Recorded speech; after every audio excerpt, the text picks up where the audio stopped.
Hi പ്രിയ സുഹൃത്തുക്കളെ, എല്ലാവർക്കും റമദാൻ ആശംസകൾ. ഈദ് മുബാറക്. ഇവിടെ ഇന്ന് സൗദി അറേബ്യയിൽ ഈദാണ്. നാളെ നാട്ടിലാണെന്ന് തോന്നുന്നുണ്ട്. നാളെ ആയിരിക്കും മിക്കവാറും. അപ്പോൾ വിഷയം വേറൊന്നുമല്ല, നമ്മുടെ എമ്പുരാൻ സിനിമയുമായി ബന്ധപ്പെട്ടുകൊണ്ട് ഇപ്പം മാപ്പും കോപ്പും ക്ഷമാപണവും ഇതൊക്കെ വന്നിട്ടുണ്ട്. ഇപ്പോൾ സോഷ്യൽ മീഡിയയിൽ നമ്മുടെ കംപ്ലീറ്റ് ക്ഷമാപണം വന്നിട്ടുണ്ട്, ഗോകുലം ക്ഷമാപണം വന്നിട്ടുണ്ട്, പൃഥ്വിരാജ് ക്ഷമാപണം വന്നിട്ടുണ്ട്.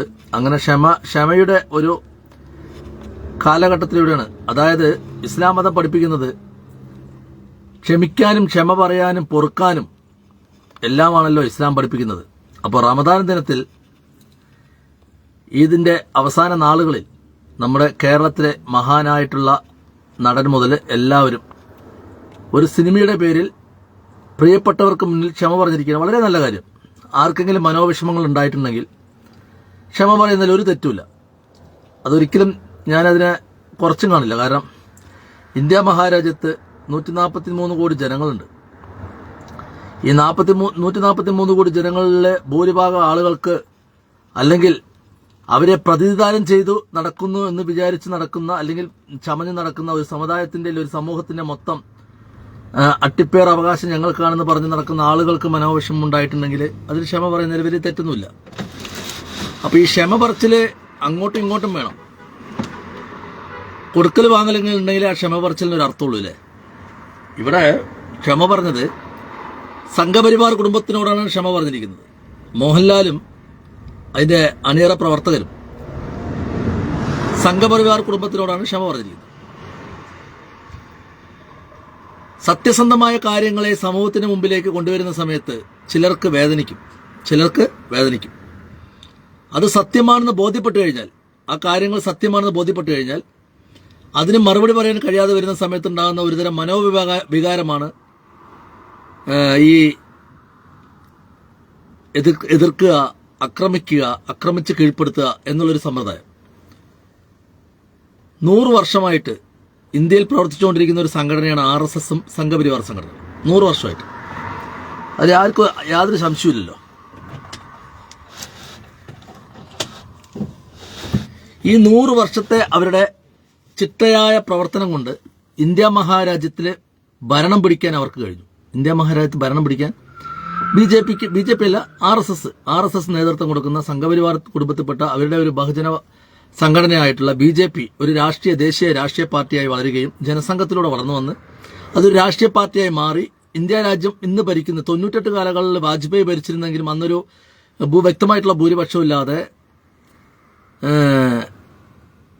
NDA എന്നുള്ളൊരു ഒരു സഖ്യം രൂപീകരിച്ച് അതിലൂടെയാണ് അവർ ഇന്ത്യ രാജ്യം ഭരിച്ചത്. അതിനുശേഷം വീണ്ടും 10 വർഷത്തെ കാത്തിരിപ്പിനൊടുവിൽ 14 വർഷത്തെ കാത്തിരിപ്പിനൊടുവിൽ 2014 വീണ്ടും BJP ഒറ്റയ്ക്ക് ഭൂരിപക്ഷം നേടി. സഖ്യകക്ഷികളുണ്ടെങ്കിലും ഒറ്റയ്ക്ക് ഭൂരിപക്ഷം നേടി.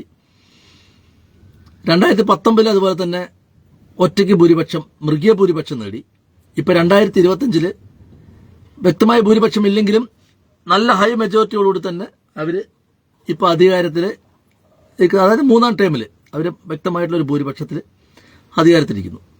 ഇവിടെ ഞാൻ ഇതിനെക്കുറിച്ച് പറയാൻ കാരണം, ഇപ്പൊ നമ്മുടെ നാട്ടില് ഒരുപാട് സിനിമകൾ ഇറങ്ങിയിട്ടുണ്ട്.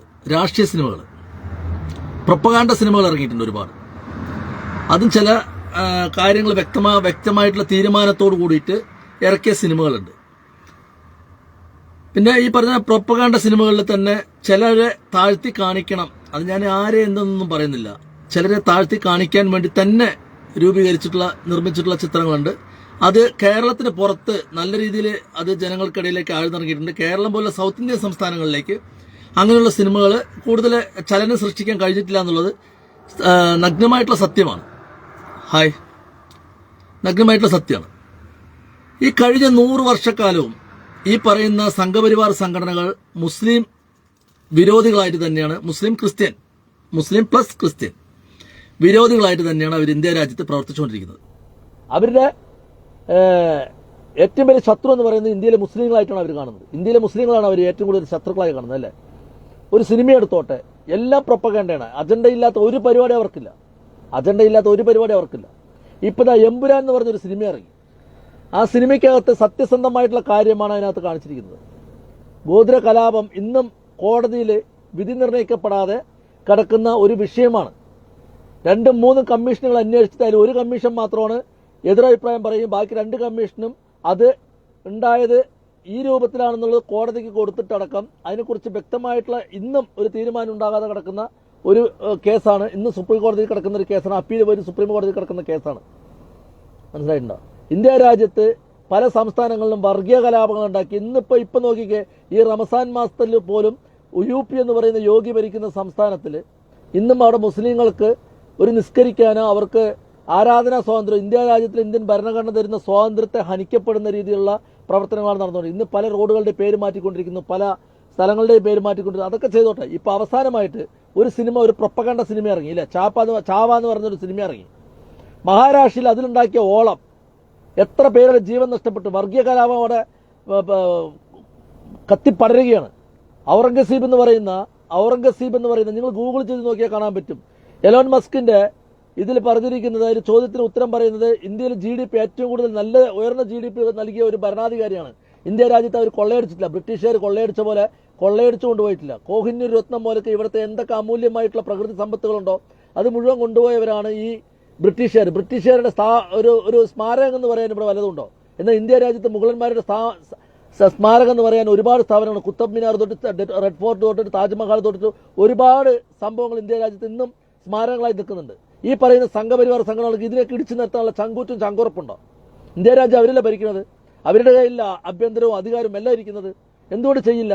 പക്ഷെ അവരത് ചെയ്യില്ല. അത് ചരിത്ര സ്മാരകങ്ങളായിട്ട് അവർക്ക് നിലനിർത്തിക്കൊണ്ട് തന്നെ ഇന്ത്യ രാജ്യത്തിൽ അവർക്ക് വീണ്ടും അവരുടെ രാഷ്ട്രീയ പ്രവർത്തനമായിട്ട് മുന്നോട്ട് പോകാൻ വ്യക്തമായിട്ടുള്ള സാമൂഹിക പ്രശ്നങ്ങളൊന്നും ഇല്ലാത്തതുകൊണ്ട് മുസ്ലിങ്ങളുടെ നെഞ്ചത്ത് കയറിക്കൊണ്ട് തന്നെ ഇരിക്കണം.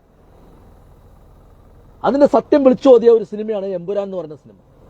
ആ സിനിമ പുറത്തിറങ്ങുന്നതിന് മുമ്പ് ഏറ്റവും കൂടുതൽ ഹൈപ്പ് കൊടുത്തത് ഈ സംഘപരിവാർ സംഘടനകളാണ്. നമ്മുടെ ലാലേട്ടൻ എല്ലാവരും ലാലേട്ടനാണ്, നിങ്ങളെ മാത്രമല്ല.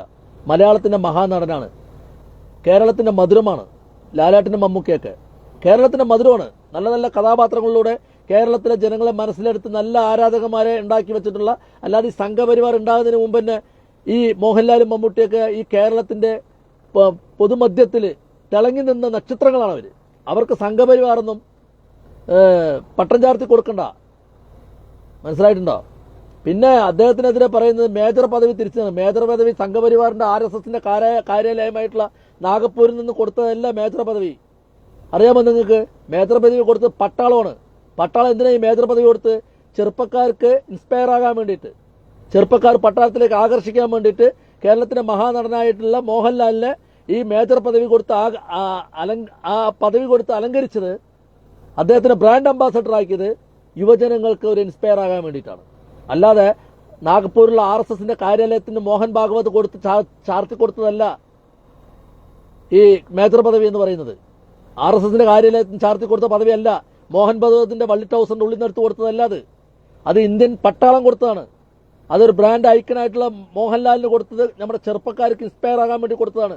അതിനെ തിരിച്ചു കൊടുക്കാൻ പറയാൻ ഇവന്റെ തറവാട്ട് സ്വത്തൊന്നും കൊണ്ടെന്നോ ഇവന്റെ അപ്പന്മാരുടെ സ്വത്തൊന്നും അല്ല ഇന്ത്യ രാജ്യം. സംഘികളുടെ അപ്പന്മാരുടെ സ്വത്തൊന്നുമല്ല. മനസ്സിലായിട്ടുണ്ടോ? അത് പൃഥ്വിരാജ് ഒരു സിനിമയിൽ വ്യക്തമായിട്ട് പറഞ്ഞു. ഒരുത്തന്റെയും തന്തയുടെ വകയല്ല ഈ ഇന്ത്യ രാജ്യം എന്നുള്ളത്. ഇത് ഇന്ത്യക്കാരൻ ഹിന്ദുവിന്റെയും മുസ്ലിമിന്റെയും ക്രിസ്ത്യാനിന്റെയും പാഴ്സിന്റെയും ജൈനന്റെയും സിഖുകാരന്റെയും എല്ലാവരും ഉൾപ്പെടുന്ന നാനാത്വത്തിൽ ഏകത്വം വിളമ്പുന്ന ഒരു രാജ്യമാണ് ഇന്ത്യ രാജ്യം. അല്ലാണ്ട് ഇവന്മാരുടെ തറവാട്ട് സ്വത്തല്ല. ഒരു സിനിമയെ മാത്രം നിങ്ങൾ ഇത്രമാത്രം പേടിക്കുന്നുണ്ടെങ്കിൽ സുമേഷ്, നീയൊക്കെ എന്ത് ഭീരുവാണ്. ഇന്ത്യ രാജ്യം 20 കൊല്ലമായി ഭരിച്ചിട്ട് നിങ്ങൾക്ക് ഒരു രോമത്തെ തൊടാൻ കഴിഞ്ഞിട്ടില്ലെങ്കിൽ നിങ്ങൾക്ക് എന്ത് ഭീരുവാണ്. എന്നാലോചിച്ച് നോക്ക്. നിങ്ങൾ ചെയ്യേണ്ടത് എന്താ? മുഗളന്മാർ ഇവിടെ വന്നിട്ട് ഇന്ത്യ രാജ്യത്തെ കൊള്ളയടിച്ചിട്ടുണ്ടെന്നുള്ള തെളിവോടുകൂടി ബഹുജനങ്ങൾക്ക് മുമ്പിൽ സ്ഥാപിച്ചിട്ട് ഇടിച്ചു നേരത്ത് കുത്തബ് മിനാർ തൊട്ട് റെഡ് ഫോർട്ട് തൊട്ടിട്ട് എല്ലാം ഇടിച്ചു നേരത്ത്. മുഗളന്മാരുടെ ഒന്നും വേണ്ട. നിങ്ങൾ ബ്രിട്ടീഷുകാരുടെ കാല് നക്കിയവരല്ലേ? ബ്രിട്ടീഷുകാരുടെ ഷൂ നക്കിയവരല്ലേ? ഷൂ വർക്കേഴ്സ് അല്ലേ നിങ്ങൾ? ഒരു സിനിമയെ നിങ്ങൾ ഇത്രമാത്രം ഭയപ്പെടുന്നുണ്ടെങ്കിൽ എന്തുകൊണ്ടാണ് നിങ്ങൾ ഈ ഭയപ്പെടുന്നത്? എന്തുകൊണ്ടാണ് ഭയപ്പെടുന്നത്? നിങ്ങൾക്ക് ചൂണ്ടിക്കാണിക്കാനുള്ള വ്യക്തമായിട്ടുള്ളൊരു ശത്രു ഇന്ത്യ രാജ്യത്തില്ല. അത് മുസ്ലിങ്ങളെ മാത്രമേ നിങ്ങൾക്ക് ചൂണ്ടിക്കാണിക്കാൻ പറ്റൂ. മുസ്ലിങ്ങളെയും ഇപ്പൊ ക്രിസ്ത്യാനികളുടെ തലോടലുണ്ടല്ലോ, അത് നിങ്ങളുടെ തലോടൽ വ്യാജമാണെന്നുള്ളത് അതൊരു ഒരു എന്താ പറയാ, ശത്രുവിന്റെ ശത്രു മിത്രം എന്ന് പറയുന്ന പോലെ ഒരു കൂട്ടിച്ചേർക്കലാണെന്നുള്ളത്. ഇവിടെ ഉപ്പൻ ചോറ് തിന്നവർക്ക് തിന്നും, ചാണകം വാരി തിന്നവർക്ക് ചിലപ്പോൾ മനസ്സിലായെന്ന് വരില്ല. ചാണകം വാരി തിന്നവന് മനസ്സിലായെന്ന് ഉപ്പൻ ചോറ് തിന്നെ. നിങ്ങളുടെ മനുസ്മൃതിയിൽ പറയുന്നത് എന്താണ്? നിങ്ങളെ പൊതുശത്രു ആരാ? മുസ്ലിം, അത് കഴിഞ്ഞ ക്രിസ്ത്യാനി, അത് കഴിഞ്ഞ കമ്മ്യൂണിസ്റ്റുകാരനായ ഹിന്ദുക്കളായിട്ടുള്ള കമ്മ്യൂണിസ്റ്റുകാരൻ, അവരെ ഉന്മൂലനം ചെയ്യണമെന്ന് പറയുന്ന നിങ്ങളുടെ ഈ തത്വശാസ്ത്രത്തിൽ ഉറച്ചു തോന്നുന്നതുകൊണ്ട് നിങ്ങൾ എത്രമാത്രം ക്രിസ്ത്യാനികളെ തലോടുമെന്നുള്ളത് ഇവിടെ ഉപ്പും ചോറും നിന്നവർക്ക് മനസ്സിലാക്കാൻ പറ്റും. ഒരു സിനിമയെ മാത്രം ഇത്ര ഭയക്കുന്നുവെങ്കിൽ, ഒരു സിനിമയ്ക്കെതിരെ ഇത്ര മാത്രം നിങ്ങൾ ഒരു വർഗീയ വെറി കാണിക്കുന്നുവെങ്കിൽ, സത്യം വിളിച്ചു പറഞ്ഞതിന്റെ പേരിൽ ആ സിനിമയിൽ അഭിനയിച്ചത് മുഴുവൻ ആരൊക്കെയാ? മുസ്ലിങ്ങളാരുമില്ല. ഇത് മമ്മൂക്കയായിരുന്നെങ്കിൽ മമ്മൂനെ സുഡാപ്പിയാക്കിയതിനെ ഇപ്പൊ തീവ്രവാദിയാക്കിയതിനെ ഇന്ത്യയിൽ നിന്ന് നാട് കടത്തണം എന്ന് പറഞ്ഞേ. അതിന് നാട് കടത്താൻ പറയാൻ നിങ്ങളുടെ ഇന്ന് തറവാട് സ്വത്തൊന്നുമല്ല ഇന്ത്യ രാജ്യം. ഇന്ത്യ രാജ്യത്ത് ജനിച്ചു വന്ന എല്ലാവരുടെയും ഇന്ത്യ രാജ്യ സ്വന്തമാണ്. മനസ്സിലായിട്ടുണ്ടോ? എത്ര ഭീരുക്കളാണ് നിങ്ങൾ, ഒരു സിനിമയെ ഭയപ്പെടുന്ന ഭീരുക്കൾ അല്ലേ? 10-20 വർഷമായാലും ഇന്ത്യ രാജ്യം ഭരിക്കാൻ തുടങ്ങിയിട്ട് മുസ്ലിങ്ങൾക്കെതിരെ ഇങ്ങനെ ഭാഗത്തോരാതെ പറഞ്ഞുകൊണ്ടിരിക്കുന്നു. ഇപ്പൊ രാമക്ഷേത്രം കഴിഞ്ഞു, ഇപ്പൊ നിങ്ങൾക്ക് ചൂണ്ടിക്കാണിക്കാനൊന്നുമില്ല. നിങ്ങൾക്ക് ഇതിങ്ങനെ നിലനിർത്തി പോകണം. ക്ഷേത്രം, അമ്പലം, പള്ളി എന്ന് പറഞ്ഞിട്ട്. അല്ലാതെ സാമൂഹ്യ വിഷയങ്ങളും സാമൂഹ്യ പ്രശ്നങ്ങളും ഉയർത്തി കാണിക്കാൻ നിങ്ങളെ കൊണ്ട് കഴിയില്ല. അത് മാത്രമുള്ള ബോധമുള്ളത് ഒരെണ്ണം ഈ BJP-യിലില്ല. പിന്നെ കേരളത്തിലുള്ള BJP-യിലുള്ള നേതാക്കന്മാർക്ക് സാമാന്യം കുറച്ച് ബോധ്യമുണ്ട്. കാരണം കേരളത്തിന്റെ സംസ്കാരത്തിൽ വളർന്നതുകൊണ്ട്. മനസ്സിലായോ? ഒരു ഉത്തരേന്ത്യയിൽ നിന്നുള്ള ഒരു നേതാവാണ് BJP-യുടെ സംസ്ഥാന പ്രസിഡന്റ് എങ്കിൽ അയാളും ഇതുപോലെ തന്നെ ആയിരിക്കും, ചാണകം നീനിയായിരിക്കും, വിവരമില്ലാത്തവനായിരിക്കും. മനസ്സിലായോ? ആദ്യം നമ്മുടെ രാജ്യം എന്താണെന്നുള്ളത് മനസ്സിലാക്കുക. രാജ്യത്തിൽ നിങ്ങൾ നിങ്ങളുടെ ഈ സംഘപരിവാർ സംഘടനകൾ കൊടുത്ത വെറുതെ രാജ്യസ്നേഹം പറഞ്ഞ് പുലമ്പിയ പോലെ, രാജ്യസ്നേഹം എന്ന് പറയുന്നത് ഇന്ത്യയിൽ ജനിച്ചു വീണിട്ടുള്ള എല്ലാവരുടെയും രക്തത്തിൽ അരിഞ്ഞിട്ടുള്ളതാണ് രാജ്യസ്നേഹം. മനസ്സിലായിട്ടുണ്ടോ? അല്ലാതെ നിങ്ങളെപ്പോലെ നാഴിക്ക് 40 വട്ടം രാജ്യസ്നേഹത്തെക്കുറിച്ച് പറഞ്ഞ് അതൊരു വ്യാജ സ്നേഹമാക്കി മാറ്റുന്ന ഒരു തന്ത്രം ഇന്ത്യയിൽ ജനിച്ചു വീഴുന്ന ഒരു ഇന്ത്യൻ പൗരനും ഇല്ല. അത് മനസ്സിലാക്കുക. ഒരു എമ്പുരാൻ എന്ന് പറയുന്ന സിനിമ നിങ്ങൾ ഇത്രമാത്രം ഭയക്കുന്നുവെങ്കിൽ നിങ്ങൾ എത്രമാത്രം ഭീരുക്കളാണ് സുമേഷ്. നിങ്ങൾ എത്രമാത്രം ഭീരുക്കളാണ്. നിങ്ങൾ ലോക തോൽവിയല്ലേ? ഇന്ത്യ രാജ്യം 20 വർഷമായി ഭരിച്ചിട്ട് ഇപ്പോഴും ഇന്ത്യയിലുള്ള മുസ്ലിങ്ങൾക്കെതിരെ തന്നെ സംസാരിക്കാനുള്ള ഒരു കെൽപ്പില്ലാത്ത, കഴിവില്ലാത്ത, ബോധമില്ലാത്ത ഒരു വർഗമായി മാറിയല്ലോ ഈ ഭരണകൂടം. നിങ്ങൾക്ക് പറയാൻ ഈ മുസ്ലിങ്ങൾ മാത്രമേ ഉള്ളൂ, മുസ്ലിങ്ങളുടെ കാര്യങ്ങൾ മാത്രമേ ഉള്ളൂ. ഇന്ത്യ രാജ്യം നേരിടുന്ന ഏറ്റവും വലിയ പ്രശ്നങ്ങൾ എത്രയുണ്ടെന്ന് അറിയോ? ഇന്ത്യ രാജ്യം നമ്മുടെ അയൽ രാജ്യങ്ങളായിട്ട് ഏതെങ്കിലും ഒരു അയൽ രാജ്യമായിട്ട് നല്ലൊരു ബന്ധം പുലർത്തുന്നുണ്ടോ? ദൂരെ കിടക്കുന്ന അമേരിക്കയാണ് ഇപ്പോൾ പുതിയ സൗഹൃദം കണ്ടെത്തിയിരിക്കുന്നത്. ഇന്ത്യയിലെ തൊട്ട് കിടക്കുന്ന എന്ത് ഹിന്ദു ഭൂരിപക്ഷ പ്രദേശമായിട്ടുള്ള നേപ്പാളുമായിട്ട് പോലും ഒരു നല്ല സൗഹൃദമില്ലാത്ത ഒരു രാജ്യമായി മാറി നമ്മുടെ ഇന്ത്യ രാജ്യം. കാരണം ആ രാജ്യത്ത് അതിനെക്കുറിച്ചൊന്നും പറയാനോ സംസാരിക്കാനോ ഇല്ല. ഇന്ത്യയിലുള്ള പള്ളികളെ പൊളിക്കാനും സ്മാരകങ്ങൾ പൊളിക്കാനും മുഗളന്മാരെ പൊളിക്കാനും ഔറംഗസീബിന്റെ കബറിടം പൊളിക്കാനില്ല സമയം കണ്ടെത്തിക്കൊണ്ട് നടക്കുന്ന വിവരം കെട്ട വർഗമായി മാറിയല്ലോ നിങ്ങൾ. ഇതാണ് ഇന്ത്യ നേരിടുന്ന ഏറ്റവും വലിയ പ്രശ്നം. ഇപ്പൊ അമേരിക്കയിലെ ഒരു സർവേ ഫലം പറഞ്ഞിരിക്കുന്നുണ്ടല്ലേ, ഇന്ത്യ രാജ്യത്ത് ഭരിക്കുന്ന മോദിക്ക് ഇന്ത്യയിലെ കാര്യങ്ങൾ ശ്രദ്ധിക്കാൻ സമയമില്ല, ഇന്ത്യയിലെ GDP-യെ കുറിച്ച് ശ്രദ്ധിക്കാൻ സമയമില്ല, ഇന്ത്യയിലെ സാമ്പത്തിക ശാസ്ത്രത്തെക്കുറിച്ച് ശ്രദ്ധിക്കാൻ സമയമില്ല. അദ്ദേഹത്തിന് ശ്രദ്ധിക്കാൻ സമയം മതപരമായിട്ടുള്ള കാര്യങ്ങളെ കുറിച്ചാണെന്ന് മാത്രമാണ് പറഞ്ഞിരിക്കുന്നത്. എന്തുകൊണ്ടാണ്? അത് അങ്ങനെയുള്ളൊരു ഭരണാധികാരി ആയതുകൊണ്ടാണ്. എത്രമാത്രം ഒരു ഇപ്പൊ BJP, കേരളത്തിലെ BJP പറയുന്നുണ്ട് എമ്പുരാൻ സിനിമയെ ഞങ്ങൾ ഒരു തരത്തിലും വിമർശിച്ചിട്ടില്ല, ഞങ്ങൾ എല്ലാവരും കാണുന്നു പറയുന്നുണ്ടെങ്കിലും അവരുടെ കൂടെ നിൽക്കുന്നവരെന്താ പറയുന്നത്? മോഹൻലാലിന്റെ മേജർ പദവി തിരിച്ചെടുക്കണം. എന്താ RSSന്റെ കാര്യാലയത്തിലുള്ള മോഹൻ ഭാഗവതിന്റെ വള്ളി ടൗസറുള്ളിൽ നിന്ന് എടുത്തു കൊടുത്താണല്ലോ ഈ പറയുന്ന സാധനം, ഈ കേണൽ പദവി എന്ന് പറയുന്ന സാധനം, അല്ല കേണൽ പദവി എടുത്തു കൊടുത്തിരിക്കുന്നത് ഇവരുടെ കാര്യാലയത്തിന് കൊടുത്താണ്. ഇന്ത്യൻ മിലിറ്ററി കൊടുത്താണ്. മനസ്സിലായോ? ഇന്ത്യൻ മിലിറ്ററി എന്ന് പറയുന്നത് RSSന്റെ കാര്യാലയത്തിൽ നിന്ന് ഉണ്ടായതല്ല. RSS ഉണ്ടാകുന്നതിന് മുമ്പ് ഇവിടെ ഇന്ത്യയിൽ പട്ടാളമുണ്ട്. RSS എന്താണെന്ന് അറിയുന്നതിന് മുമ്പ് ഇന്ത്യ രൂപീകൃതമായിട്ടുണ്ട്. മനസ്സിലായിട്ടുണ്ടോ? അപ്പോൾ അട്ടിപ്പേറാവകാശം എടുക്കാൻ നിൽക്കണ്ട. ഇന്ത്യയിലുള്ള മൊത്തം മുസ്ലിങ്ങളുടെയും മൊത്തം ഹിന്ദുക്കളുടെയും അട്ടിപ്പേറാവകാശം ഇവിടെ ഇത് ഹിന്ദുവിനെ അപമാനിക്കുന്നതിന് തുല്യമാണ്. എന്ത് ഹിന്ദുവിനെ അപമാനിച്ചു? ഏതെങ്കിലും ഒരു മുസ്ലിം തീവ്രവാദി സംഘടന എന്തെങ്കിലും ചെയ്ത് കഴിഞ്ഞാൽ അത് മുസ്ലിങ്ങളുടെ മൊത്തം ബാധ്യത ആണോ? അല്ല. ഇപ്പൊ മോഹൻലാൽ മമ്മൂട്ടിക്ക് വേണ്ടിയിട്ട് ഇത് ചെയ്തു എന്ന് പറഞ്ഞ് ഏറ്റവും കൂടുതൽ അതിനെക്കുറിച്ച് ഏറ്റവും കൂടുതൽ എതിർത്ത മുസ്ലിങ്ങളായിട്ടുള്ള ആളുകളാണ്. അത് മനസ്സിലാക്കുക. നിങ്ങൾ ഇത് ആരും അട്ടിപ്പേർ അവകാശം എന്നല്ല ഒരു മതം BJP പറഞ്ഞ ഹിന്ദുവിനെ പറഞ്ഞു. ഹിന്ദുവിന്റെ അട്ടിപ്പേർ അവകാശം BJPക്ക്. ഇതെന്തൊരു സമ്പ്രദായമാണത്? കാരണം BJPക്ക് പിടിച്ചു നിൽക്കാൻ മതം മാത്രമേ ഉള്ളൂ, രാഷ്ട്രീയമില്ല, സാമൂഹിക വിഷയങ്ങളില്ല, സാമൂഹിക പ്രശ്നങ്ങളില്ല, സാമ്പത്തിക പ്രശ്നങ്ങളില്ല, ഇന്ത്യ രാജ്യത്തിന്റെ വളർച്ചയെക്കുറിച്ച് അവർക്ക് സംസാരിക്കാനില്ല, അവരുടെ ഭരണ നേതൃത്വത്തെക്കുറിച്ച് സംസാരിക്കാനില്ല. അവർക്ക് സംസാരിക്കാൻ മതം മാത്രമേ ഉള്ളൂ. നമ്മളെ സംരക്ഷിക്കേണ്ട ദൈവത്തെ സംരക്ഷിക്കാൻ നടക്കുന്ന പാർട്ടിയാണ് ഈ BJP. നമ്മളെ സംരക്ഷിക്കേണ്ട ദൈവമാണ് രാമനും കൃഷ്ണനും അള്ളാഹുവും യേശു ക്രിസ്തു എല്ലാം നമ്മളെ സംരക്ഷിക്കേണ്ട ദൈവങ്ങളാണ്. ഇവരെ സംരക്ഷിക്കാൻ നടക്കുന്നവരാണ് ഈ രാഷ്ട്രീയ പാർട്ടികൾ. അത് മുസ്ലിം സംഘടനകളുണ്ട്, ക്രിസ്ത്യൻ സംഘടനകളുണ്ട്. ഹിന്ദുക്കളുടെ അട്ടിപ്പറാവകാശമായിട്ട് BJP എങ്കിലും മുസ്ലിങ്ങളുടെ അട്ടിപ്പറാവകാശമായിട്ട് വേറെ ചില രാഷ്ട്രീയ പാർട്ടികളുണ്ട് ഇവിടെ. അതുപോലെ ക്രിസ്ത്യാനികളുടെ അട്ടിപ്പറാവകാശമായിട്ട് അവരുടെ വേറെ കുറെ രാഷ്ട്രീയ പാർട്ടികളുണ്ട്. ഇതെന്താ അത്? ഇവർക്ക് പറയാൻ രാജ്യത്തിന്റെ നന്മയെക്കുറിച്ച്, രാജ്യത്തിന്റെ ഉയർച്ചയെക്കുറിച്ച് സംസാരിക്കാൻ ഇവർക്ക് വാക്കുകളില്ല. ഇന്ത്യ രാജ്യത്ത് RSS ഉണ്ടായ കാലം തൊട്ട് ഇവർക്ക് പറയാം മുസ്ലിങ്ങൾ എതിർക്കാം. എന്നിട്ട് ഇവർ മുസ്ലിങ്ങൾ വല്ലതും ചെയ്തോ? എന്നാ പിന്നെ ഇവർ എല്ലാവരും കൂടെ ഓടിച്ചുവിടുക എവിടേക്കെങ്കിലും. അതിന് കഴിയുമോ നിങ്ങൾക്ക്? അതിന് കഴിയൂല. പിന്നെ നിങ്ങൾക്ക് ഈ ഭരിച്ചുകൊണ്ടിരിക്കുന്ന സമയത്ത് ഇങ്ങനെ ഇനിയിപ്പോൾ അടുത്ത ഭരണം കിട്ടണം, ഇങ്ങനെ ചൊറിഞ്ഞുകൊണ്ടിരിക്കണം. എന്തെങ്കിലും വിഷയം, സാമൂഹ്യ വിഷയങ്ങളില്ല, മതം, അവിടെ പള്ളിയുണ്ട്, അവിടെ അമ്പലമുണ്ട്. എടോ, നമ്മുടെ സംരക്ഷിക്കേണ്ട ദൈവം ഭൂമിക്കടിയിലും പള്ളിന്റെ അടിയിലും അമ്പലത്തിന്റെ അടിയിലും കിടക്കുന്നുണ്ടെങ്കിൽ ആ ദൈവത്തിന് പുറത്തു വരാൻ കഴിയില്ല. ആ ദൈവത്തിന് എന്താണ് കഴിവ്? അത് പറയേ. അത് മനുഷ്യൻ നിർമ്മിച്ചിട്ടുള്ള യന്ത്രം ഉപയോഗിച്ചാൽ തോണ്ടി പുറത്തെടുത്ത് വെച്ചാലേ ദൈവമാവുള്ളൂ. സുപ്രീം കോടതി അടക്കം പറഞ്ഞില്ലേ, RSSന്റെ കാര്യാലയത്തിൽ നടക്കാൻ പറഞ്ഞില്ല, ഇനി ഒരുപാട് ശിവലിംഗം നിങ്ങൾ തിരയാൻ നടക്കണ്ടെന്ന്. പക്ഷെ നിങ്ങൾക്ക് ഇതൊക്കെ പറയാൻ കഴിയുള്ളൂ ഈ സമൂഹത്തിന് മുമ്പിൽ. നിങ്ങൾക്ക് ഇതേ പറയാനുള്ളൂ. നിങ്ങൾക്ക് സാമൂഹ്യ വിഷയങ്ങളില്ല, സാമൂഹ്യ പ്രശ്നങ്ങളില്ല. ഇന്ത്യ രാജ്യത്തിന്റെ ദാരിദ്ര്യയുടെ പ്രശ്നങ്ങൾ പരിഹരിക്കാനില്ല. ഇന്ത്യയിലിപ്പോ 2 തരം വിഭാഗങ്ങളായി വളർന്നുകൊണ്ടിരിക്കുന്നതെന്ന് പറഞ്ഞിട്ട് ലോകാരോഗ്യ സംഘടന തന്നെ പറഞ്ഞിട്ടുണ്ട്. ഒന്ന് മുതലാളിമാരും ഒന്നും ഇല്ലാത്തവരുമായിട്ട്. അവർക്ക് അന്നം കൊടുക്കാനുള്ള വല്ല വഴിയുണ്ടെങ്കിൽ നോക്ക്. റേഷൻസ് കടയിൽ സാധനങ്ങൾ കിട്ടാനില്ല, റേഷൻ സംവിധാനം വെട്ടിക്കുറച്ചു. മനുഷ്യന്റെ ശരാശരി സാമ്പത്തിക നിലവാരം താഴേക്ക് പോയിക്കൊണ്ടിരിക്കുകയാണ്. ഒരുപാട് സാമൂഹ്യ വിഷയങ്ങളുണ്ട്.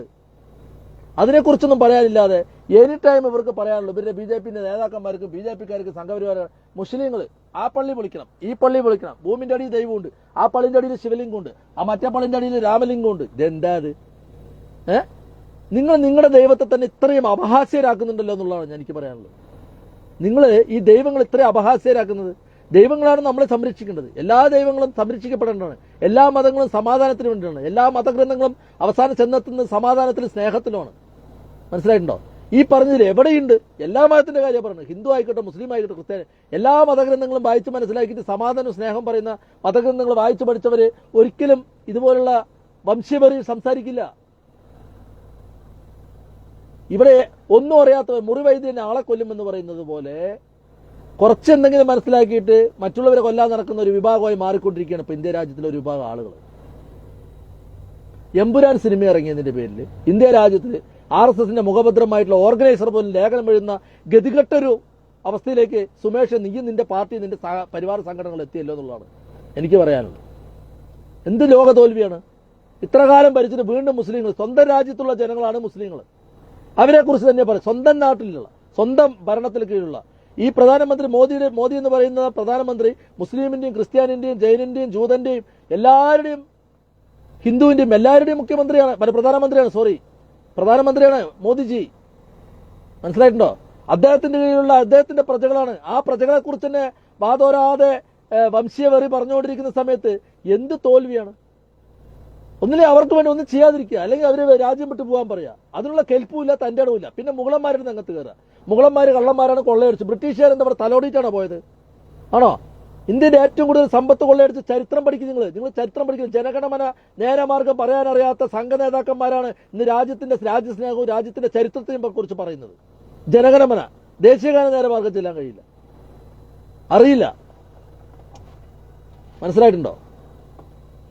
രാജ്യത്ത് ഒരുപാട് അടിസ്ഥാന പ്രശ്നങ്ങളെ കുറിച്ച് സംസാരിക്കാനുണ്ട്. നമ്മുടെ ഇന്ത്യ രാജ്യം 140 കോടി ജനങ്ങൾ. തൊട്ടടുത്ത് കിടക്കുന്ന ചൈന നോക്ക്. നമ്മുടെ രാജ്യത്തെ വെച്ച് 50 വർഷം മുന്നിലേക്ക് ഓടിക്കൊണ്ടിരിക്കുകയാണ്. അവിടെ ജാതി പറയാനില്ല, മതം പറയാനില്ല, വംശീയപരി പറയാനില്ല. അവിടെ പത്രവിതരണത്തിന്, പാൽ വിതരണത്തിന് ആളില്ല. അതിനൊക്കെ മെഷീനാണ് അവിടെ ഉപയോഗിക്കുന്നത്. കാരണം എല്ലാവർക്കും തൊഴിൽ, എല്ലാവർക്കും സമ്പത്ത്, എല്ലാവരും അവിടെ ലോകത്തുള്ള എല്ലാ രാജ്യങ്ങളും അവിടെ കൊണ്ടുപോയിട്ട് ഇൻവെസ്റ്റ്മെന്റ് ചെയ്യാണ്. നമ്മുടെ രാജ്യത്ത് ചാണകത്തെ കുറിച്ചിട്ടും ഗോമൂത്രത്തെ കുറിച്ചിട്ടും മുസ്ലിങ്ങളെ കുറിച്ചിട്ടും പള്ളി പൊളിക്കുന്നതിനെ കുറിച്ചിട്ടും ഭൂമിക്കടിയിൽ കിടക്കുന്ന ശിവലിംഗത്തെ കുറിച്ചിട്ടും ചർച്ച ചെയ്തുകൊണ്ടിരിക്കുകയാണ് ഇവിടെ. അതാണ് ഏറ്റവും വലിയ രസം. പക്ഷെ നിങ്ങളൊരു കാര്യം മനസ്സിലാക്കി നോക്കിയോ, നമ്മുടെ കേന്ദ്ര സർക്കാരിന്റെ മന്ത്രിസഭയിലുള്ള വിവരമുള്ള, അതായത് വിദ്യാഭ്യാസ വിവരമുള്ള നമ്മുടെ വിദേശകാര്യമന്ത്രിയെ പോലുള്ള, അതുപോലെ നമ്മുടെ ധനകാര്യ വകുപ്പ് മന്ത്രിയെ പോലുള്ള ആളുകൾ എപ്പോഴെങ്കിലും വർഗീയത സംസാരിക്കുന്നത് നിങ്ങൾ കണ്ടിട്ടുണ്ടോ? കണ്ടിട്ടുണ്ട്? നിങ്ങൾ ശ്രദ്ധിച്ചു നോക്കിയോ. വിദ്യാഭ്യാസമില്ലാത്ത മോദി വർഗീയത പറയുന്നുണ്ട്, വിദ്യാഭ്യാസമില്ലാത്ത അമിത്ഷാ വർഗീയത പറയുന്നുണ്ട്. പക്ഷേ നമ്മുടെ ധനകാര്യ വകുപ്പ് മന്ത്രി വർഗീയത പറഞ്ഞു കേട്ടിട്ടുണ്ടോ? നമ്മുടെ വിദേശകാര്യ വകുപ്പ് മന്ത്രി വർഗീയത പറഞ്ഞു കേട്ടിട്ടുണ്ടോ? മന്ത്രിസഭയിൽ ഒരുപാട് ഉയർന്ന ഉന്നത വിദ്യാഭ്യാസമുള്ള മന്ത്രിമാരുണ്ട്. അവരാരെങ്കിലും വർഗീയത പറയുന്നുണ്ട്? അവർ പറയില്ല. കാരണം അവർക്ക് വിവരമുണ്ട്, വിവേകമുണ്ട്, അവർക്ക് ശാസ്ത്രത്തെക്കുറിച്ച് അറിയാം, ലോകത്തെക്കുറിച്ച് അറിയാം. അവർ പറയില്ല. ഈ കുറച്ച് ആൾക്കാർ, വിവരമില്ലാത്ത കുറെണ്ണം ഈ സാഗിയിൽ വള്ളിട്ട് അവസരം പോയിട്ട് ഇരുന്നിട്ട് മന്ത്രിമാരായ കുറെ ആളുകളുണ്ട്. ഇപ്പൊ യോഗിക്ക് എന്താണ്? അയാൾക്ക് വിദ്യാഭ്യാസമുണ്ട്, പക്ഷെ അടിസ്ഥാന വിദ്യാഭ്യാസമില്ല. വിദ്യാഭ്യാസം ഉണ്ടായിട്ട് കാര്യമില്ല. നിത്യാഭ്യാസം പറയുന്ന ഒരു സാധനം വേണം. നിത്യാഭ്യാസം അതുമില്ല. വിദ്യാഭ്യാസമില്ല, നിത്യാഭ്യാസം ഇല്ലാണ്ടാവുമ്പോൾ എന്താവും? ഇതുപോലെ ഇങ്ങനെ പറഞ്ഞുകൊണ്ടിരിക്കുക. അവിടെ നോക്കിയിട്ട് ഇന്ന് പള്ളിയിൽ നിസ്കരിക്കാൻ പോകണ്ട, പള്ളിയിൽ മൈക്ക് കെട്ടണ്ട. ഓക്കെ, നാടിന് സുരക്ഷിതത്വമായിട്ടുള്ള കാര്യങ്ങളിൽ ഏതൊരു ഭരണാധികാരി ഇടപെടണം. അല്ലാതെ സ്വന്തം പ്രജകൾ, അതായത് മോദി ഭരിക്കുന്ന യോഗി ഭരിക്കുന്ന യുപിയിൽ അവിടുത്തെ ജനങ്ങൾ മുഴുവൻ അദ്ദേഹത്തിന്റെ പ്രജകളാണ്. അവിടെ ഹിന്ദു ഉണ്ടാവും, മുസ്ലിം ഉണ്ടാവും, ക്രിസ്ത്യാനി ഉണ്ടാവും, ജൈനൻ ഉണ്ടാവും, ജൂതൻ ഉണ്ടാവും, പാഴ്സി ഉണ്ടാവും, എല്ലാവരും ഉണ്ടാവും. അത് അദ്ദേഹത്തിന്റെ പ്രജകളാണ്. അദ്ദേഹത്തിന്റെ പ്രജകളായി കാണാൻ കഴിയുന്നില്ലെങ്കിൽ അത് ലോക തോൽവിയുള്ള ഒരു ഭരണാധികാരിയാണ്. അത് മോദിയാണെങ്കിലും യോഗിയാണെങ്കിലും അതിപ്പോ കോൺഗ്രസിന്റെ രാഹുൽ ഗാന്ധി ആണെങ്കിലും ആരാണെങ്കിലും. ഇപ്പൊ അമേരിക്കയിൽ തന്നെ ഒരു സർവേ കണ്ടില്ലേ? ഇന്ത്യ രാജ്യത്തെ ഏറ്റവും നല്ലൊരു നേതാവെന്ന് പറയാൻ രാഹുൽ ഗാന്ധിയാണ്. എല്ലാവരും ഉൾക്കൊള്ളുന്ന ഒരു നേതാവെന്ന് പറയാം. അതുപോലെ ഒരു ഭരണാധികാരി എന്ന് പറഞ്ഞാൽ എല്ലാവരും ഉൾക്കൊള്ളാൻ പഠിക്കണം. അത് ഹിന്ദു ആയിക്കോട്ടെ, മുസ്ലിം ആയിക്കോട്ടെ, ഇന്ത്യയിൽ ഏതൊക്കെ വിഭാഗമുണ്ടോ അവരെല്ലാവരും ഉൾക്കൊള്ളാൻ പഠിക്കുന്നവനാണ് നല്ലൊരു ഭരണാധികാരി. അല്ലാതെ ഞാൻ ഹിന്ദുവിന്റെ അട്ടിപ്പാറ അവകാശം ഏറ്റിയവനും ഇന്ത്യയിലുള്ള മറ്റുള്ള മതക്കാരായിട്ടുള്ള മുസ്ലിങ്ങളും ക്രിസ്ത്യാനികളും ഞങ്ങളുടെ ശത്രുക്കളാണെന്ന് പ്രഖ്യാപിക്കുന്നവൻ അവർ നല്ലൊരു ഭരണാധികാരി അല്ല. അതിപ്പോ മോദിയാണെങ്കിലും യോഗിയാണെങ്കിലും പിണറായി വിജയനാണെങ്കിലും ആരാണെങ്കിലും സ്വന്തം ജനതയെ കാണാൻ കഴിയണം. ഒരു സിനിമയുടെ പേരിൽ ഭയപ്പെട്ട് പേടിച്ച് തൂറി അണ്ടർവെയറിലും മുള്ളിക്കൊണ്ട് നടക്കുന്ന ഈ വിഭാഗം ലോക തോൽവിയല്ലേ സുമേഷേ? ലോക തോൽവി അല്ലേ? സ്വന്തം ജനതയെക്കുറിച്ചല്ലേ ഇവര് പറയുന്നത്? സ്വന്തം രാജ്യത്തെ സ്വന്തം ജനതയെക്കുറിച്ചല്ലേ ഇവര് ഡിവൈഡ് ആൻഡ് റൂൾ കാണിക്കുന്നത്? ബ്രിട്ടീഷുകാർ നായ്ക്കൾ ചെയ്ത് വെച്ചിട്ട് പോയിട്ടുള്ള ഫലത്തിന്റെ തിക്താനുഭവം ഇവരല്ലേ മുളപ്പിച്ച് പാകിച്ച് അതിനെ പടുവൃക്ഷമാക്കി വളർത്തി വെച്ചിരിക്കുന്നത് അല്ലേ? ബ്രിട്ടീഷുകാർ കുത്തിയിട്ടിട്ട് പോയിട്ടുള്ള ആ പടുവൃക്ഷമായി വളർന്നു നിൽക്കുന്നത് സംഘപരിവാറാണ്. അവരാണ് ഡിവൈഡ് ആൻഡ് റൂൾ ചെയ്യുന്നത് ഇവിടെ ഇന്ത്യ രാജ്യത്ത്. ഭിന്നിപ്പിച്ച് ഭരിക്കുക, മുസ്ലിങ്ങളെയും ഹിന്ദുക്കളെയും ക്രിസ്ത്യാനികളെയും എല്ലാവരെയും ഭിന്നിപ്പിച്ച് ഭരിക്കുക. അതല്ലേ ചെയ്തുകൊണ്ടിരിക്കുന്നവര്. ഒരു ഭരണാധികാരി എന്ന് പറയുന്നത് സ്വന്തം പ്രജകളെ, അവർക്കുള്ളിലുള്ള വിഭാഗീയതകളെ ഇല്ലാതാക്കാൻ ശ്രമിക്കുന്നവനാണ് നല്ലൊരു ഭരണാധികാരി അല്ലേ? അതല്ലേ നല്ലൊരു ഭരണാധികാരി? എങ്ങനെ നല്ലൊരു ഭരണാധികാരി? സ്വന്തം ഭരണത്തിന് കീഴിൽ ഉള്ള ജനങ്ങള്, ഹിന്ദു മുസ്ലിങ്ങൾ, അവരെ വിഭജിച്ച് ഭരിക്കുന്ന വ്യക്തിയാണോ ഭരണാധികാരി എന്ന് പറയുന്നത്? അദ്ദേഹം ഭരണാധികാരിയല്ല, അദ്ദേഹം വർഗീയവാദിയായിരിക്കും അങ്ങനെയുള്ള ഒരു ഭരണാധികാരി. മനസ്സിലായില്ലേ? എന്താണ് ഇവർ കാണിക്കുന്നത്? ഇന്ത്യ രാജ്യത്ത് അടിസ്ഥാന പ്രശ്നങ്ങളെ കുറിച്ച് ചർച്ച ചെയ്യാൻ എന്തൊക്കെ കാര്യങ്ങളുണ്ട്? നിങ്ങളൊന്ന് ആലോചിച്ച് നോക്കൂ. ഇതൊന്നും ഇവർക്ക് ചർച്ച ചെയ്യാനില്ല. ഇവർക്ക് രാമക്ഷേത്രത്തിന്റെ കാര്യമായിരുന്നു. രാമക്ഷേത്രം കഴിഞ്ഞു. ഇനിയിപ്പോ പുതിയ വിഷയം എടുത്തിട്ടിരിക്കുകയാണ്. നേരത്തെ മധുര, കാശി, അതിന് സുപ്രീം കോടതി ഇടപെട്ടു. അപ്പൊ പുതിയ വിഷയമായിരിക്കുകയാണ്. എവനോ ചത്തുപോയി 400-500 വർഷം മുമ്പ് ചത്ത് മണ്ണടിഞ്ഞു പോയ വ്യക്തിന്റെ ഇപ്പൊ ശവമാന്തം നടക്കണം. ഇപ്പൊ ഇവര് അതിന്റെ പേരിൽ ഒരു സിനിമ ഇറക്കി, ചാവാന്നും പറഞ്ഞു. അത് കുഴപ്പമില്ല, ആ സിനിമ പ്രദർശിപ്പിക്കാം, അത് കുഴപ്പമില്ല. അത് മറ്റുള്ളൊരു വിഭാഗത്തെ താറടിക്കുന്ന രീതിയിലാണ്, അത് കുഴപ്പമില്ല. സംഘപരിവാറുകാർക്ക് മോഹൻലാൽ എടുത്തൊരു സിനിമ അല്ലെങ്കിൽ പൃഥ്വിരാജ് എടുത്ത സിനിമ, ആ സിനിമയിൽ ചില സത്യങ്ങൾ കാണിക്കുമ്പോൾ സത്യങ്ങളെ പറഞ്ഞാൽ അവർക്ക് പൊള്ളും. കാരണം നുണയിലൂടെ വളർന്ന് നുണയിലൂടെ കലാപം ഉണ്ടാക്കി അതിലൂടെ ഭരണം പിടിച്ചെടുത്ത ഒരു വിഭാഗത്തിന് ഇതൊക്കെ ചെയ്യാൻ കഴിയൂ? അവർക്ക് അങ്ങനെ ചെയ്യാൻ കഴിയും? അവർക്ക് സത്യത്തിന് നേരെ മുഖം നോക്കി നിൽക്കാൻ കഴിയില്ല, അവർക്ക് മുഖം തിരിച്ചു നിൽക്കാനേ കഴിയൂ. മനസ്സിലായി? ഒരു സിനിമയെ അവർ ഭയപ്പെടുന്നുണ്ടെങ്കിൽ ആ സിനിമ ഇനിയും ജനങ്ങൾ കാണും. ആ സിനിമയെ അവർ ഭയപ്പെടുന്നുണ്ടെങ്കിൽ ആ സിനിമ ഇനിയും ജനങ്ങൾ കാണും, ഒരുപാട് പേര് കാണും. മനസ്സിലായില്ലേ? മൊത്തത്തെ പറയുമ്പോൾ BJP പറഞ്ഞത് ഹിന്ദുവിനെ മൊത്തം പറയാം. അതെങ്ങനെ ഹിന്ദുവിനെ പറയാം? ഇന്ത്യയിലുള്ള 87 കോടി ജനങ്ങൾ ഹിന്ദുക്കളും BJPന്റെ അട്ടിപ്പറാവകാശത്ത് ജീവിക്കുന്നവരാ ആണോ? അതോ സംഘപരിവാറിന്റെ അട്ടിപ്പറാവകാശത്ത് ജീവിക്കുന്നവരാ? ഇത് ഇവരൊരു പ്രൊപ്പഗാൻഡ ഉണ്ടാക്കിയെടുക്കുകയാണ്. ഞങ്ങൾ അങ്ങനെയാണ്, ഞങ്ങളാണ് ഇവരുടെ സംരക്ഷകർ എന്ന് പറയുന്ന രീതിയിൽ. ഇപ്പൊ SDP എന്ന് പറയുന്ന ഒരു പാർട്ടി മുസ്ലിങ്ങളുടെ മൊത്തം സംരക്ഷണം കുത്തക ഏറ്റെടുത്തിരിക്കുന്ന നടക്കുന്നില്ലേ? SDP എന്ന് പറയുന്ന ഒരു രാഷ്ട്രീയ പാർട്ടി. നേരത്തെ PFI എന്ന് പറഞ്ഞ അതിന് നിരോധിച്ചു. അങ്ങനെയുള്ളവരൊക്കെ നിരോധിക്കണമെന്ന് നാട്ടിൽ വേണ്ട. മനുഷ്യനെ സമാധാനം കെടുത്തുന്ന എന്തുണ്ടോ അതിനെല്ലാം നിരോധിക്കണം. ഒരു കാലഘട്ടത്തിൽ ഈ RSSനെ നിരോധിച്ചാണ്, ഈ 91 പോലും RSSനെ നിരോധിച്ചാണ്. ഇത് നിരോധന സംഘടനയിൽപ്പെട്ട ഒരു സംഘടന തന്നെയാണ്. അല്ലാണ്ട് ഇന്ത്യയിലെ പുണ്യം വിളമ്പിയിട്ടുള്ള ഒരു സംഘടന ഒന്നുമല്ല ഈ RSS എന്ന് പറയുന്നത്. അവർക്കൊരു അജണ്ടയുണ്ട്, അവർക്കൊരു പ്രൊപ്പഗാൻഡയുണ്ട്. അത് കാലാകാലങ്ങളിൽ അവർ നടപ്പിലാക്കിക്കൊണ്ടിരിക്കും. ഇപ്പൊ അവർക്ക് പറയാൻ വിഷയങ്ങളൊന്നുമില്ല. ഇനിയിപ്പോ രാമക്ഷേത്രം പണിയാനില്ല, ഇനിയിപ്പോ വേറെ ക്ഷേത്രമൊന്നും പണിയാനില്ല. അപ്പൊ ഇനി അടുത്ത മുസ്ലിങ്ങളെ മാത്രം പറഞ്ഞ് എന്ത് ചെയ്യണം? ഇതുപോലുള്ള പ്രൊപ്പഗാണ്ട സിനിമ ഇറക്കി അതിലൂടെ വർഗീയ കലാപങ്ങൾ ഉണ്ടാക്കി ഇപ്പം മഹാരാഷ്ട്രയിലെ ഔറംഗാബാദിലെ ഔറംഗസീബിന്റെ ശവകുടീരം 400-500 വർഷങ്ങൾക്ക് മുമ്പ് മരിച്ചുപോയതിന്റെ ശവകുടീരത്തിന് മാന്താൻ നിൽക്കുകയാണ്. അതല്ലെങ്കിൽ ആ ഒരു വിഷയമില്ലെങ്കിൽ ഏതെങ്കിലും പള്ളിന്റെ അടിയിൽ ശിവലിംഗം ഉണ്ടെന്ന് പറയും. ശിവനാരാണ്? ദൈവമാണ്. ആ ദൈവത്തെ സംരക്ഷിക്കാൻ നടക്കുന്നവരാണ് ഇവര്. ശിവൻ ഭൂമിക്കടിയിൽ കിടക്കുന്നത് ശിവന് വരാനറിയില്ലേ? അതിനെ ശാസ്ത്രം കണ്ടുപിടിച്ച് JCB ഇട്ട് പൊളിച്ച് വെളിയിലെടുത്ത് വെച്ചു കൊടുത്താലേ ശിവന് ദൈവമായിട്ട് നിൽക്കാൻ കഴിയുള്ളൂ. അങ്ങനെയൊന്നുമല്ല. ദൈവം എന്ന് പറഞ്ഞു കഴിഞ്ഞാൽ സൃഷ്ടാവാണ്. ആ സൃഷ്ടാവിനെ സംരക്ഷിക്കാൻ നടക്കുന്ന BJP സ്വയം മേനി നടിച്ച് നടക്കുകയാണ്. ഞങ്ങളാണ് സംരക്ഷകരെന്ന് പറഞ്ഞിട്ട് സംഘപരിവാർ. മനസ്സിലായിട്ടുണ്ടോ? യഥാർത്ഥത്തിൽ ലോക തോൽവിയാണ് ഇവർക്ക് പറയാൻ സാമൂഹ്യ വിഷയങ്ങളൊന്നുമില്ല. സാമൂഹ്യ വിഷയങ്ങളുള്ളവർക്ക് ഇത് സംസാരിക്കാൻ സമയമില്ല. ഇപ്പൊ കോൺഗ്രസിന്റെ രാഹുൽ ഗാന്ധിക്ക് ഇതൊന്നും സംസാരിക്കാൻ സമയമില്ല. അദ്ദേഹം ജനങ്ങൾക്ക് വേണ്ടി സംസാരിക്കുന്നുണ്ട് ലോകസഭയിൽ.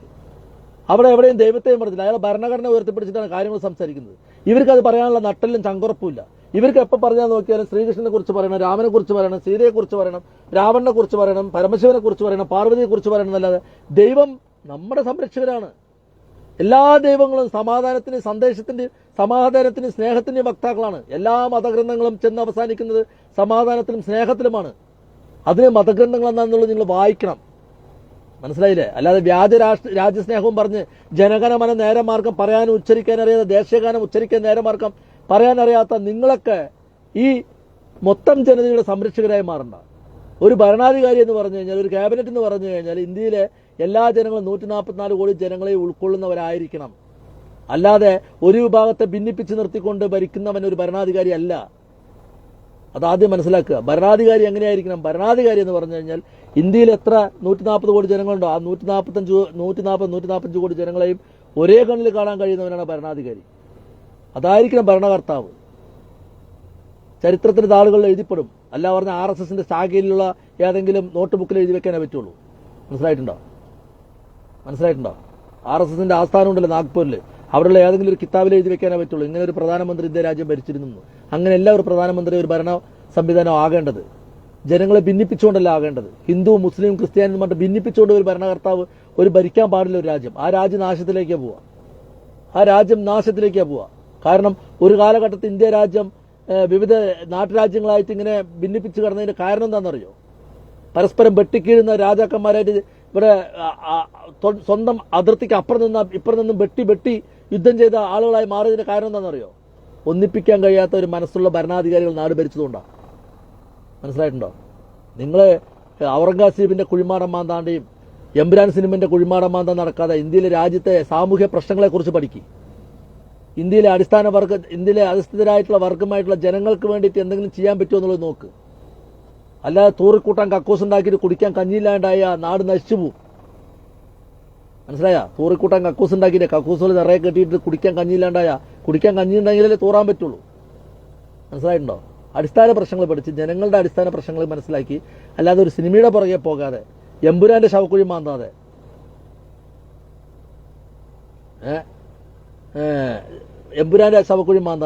ഔറംഗസീബിന്റെ ശവക്കുഴി, ഇതൊന്നുമല്ല സാമൂഹ്യ പ്രശ്നങ്ങൾ. ഇവിടെ ഔറംഗസീബിന്റെ ശവക്കുഴി മാന്തി ആ അസ്ഥി കൂടെ ഉണ്ടെങ്കിൽ അതിനടുത്ത് എവിടെയെങ്കിലും കൊണ്ടുപോയിട്ട് ഇന്ത്യയിലെ ജനങ്ങൾക്ക്, ഇന്ത്യയിലെ മുസ്ലിങ്ങൾക്ക് ഒന്നും സംഭവിക്കാനില്ല. സാധാരണ രീതിയിൽ അവർ ജീവിച്ചു പോകും. അതൊരു ശവക്കുഴിയിൽ അവിടുന്ന് പോയാൽ അത്രത്തോളം ആ സ്ഥലം ഒന്ന് നികന്നു കിട്ടും. കാരണം നിങ്ങൾക്ക് അതിനെക്കുറിച്ച് പറഞ്ഞ് അതിനെ നിങ്ങൾ പൊളിക്കൂല്ല, തൊടുവില്ല. കാരണം അത് കഴിഞ്ഞ സർക്കാരിന്റെ കാലത്ത് അതിനെ സംരക്ഷിത മേഖലയായിട്ട് പ്രഖ്യാപിച്ചിട്ടുണ്ട്. അത് തൊടില്ല എന്നുള്ള ഉത്തമ ബോധ്യം നിങ്ങൾക്കും നിങ്ങളുടെ ഭരണ സംവിധാനത്തിന് അറിയാം. പക്ഷേ അതിനെ വെച്ചുകൊണ്ട് നിങ്ങൾക്കൊരു രാഷ്ട്രീയ കളി കളിക്കണം. അതിനെന്ത് ചെയ്യണം? ആദ്യം ഒരു സിനിമ ഇറക്കണം, ഒരു പ്രൊപ്പഗാൻഡ സിനിമ ഇറക്കണം. അതിറക്കിയതിലൂടെ അവിടെ വംശീയ കലാപം ആളിക്കത്തിച്ചിട്ട് അദ്ദേഹത്തെ ഇന്ത്യ രാജ്യത്തിലെ ഏറ്റവും വലിയ ശത്രുവാക്കി മാറ്റി. എന്നാൽ ഇന്ത്യ രാജ്യം കൊള്ളയടിച്ചു പോയ ബ്രിട്ടീഷുകാർക്കെതിരെ ഒന്നൊരു വാക്കനക്കം നിങ്ങളുടെയൊക്കെ പിടുക്ക് പറക്കും. അതിനുള്ള ചങ്കുറപ്പ് നട്ടല് നിങ്ങൾക്കില്ല.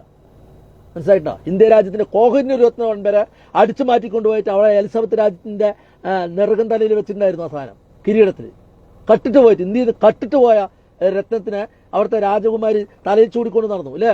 അതിനെക്കുറിച്ച് വിരലനക്കാൻ, അതിനെക്കുറിച്ച് സംസാരിക്കാൻ ഇവിടുത്തെ ഏതെങ്കിലും ഒരു സംഖ്യയ്ക്ക് പിടിക്ക് വിറയ്ക്കും. കാരണം ഇന്ത്യ രാജ്യത്ത് 400 കൊല്ലം കൊണ്ട് കൊള്ളയടിച്ച് ഇന്ത്യ രാജ്യത്തിന്റെ സമ്പത്തിനെ കടൽ കടത്തിക്കൊണ്ടുപോയ നായ്ക്കളാണ് അവർ. മനസ്സിലായിട്ടുണ്ടോ?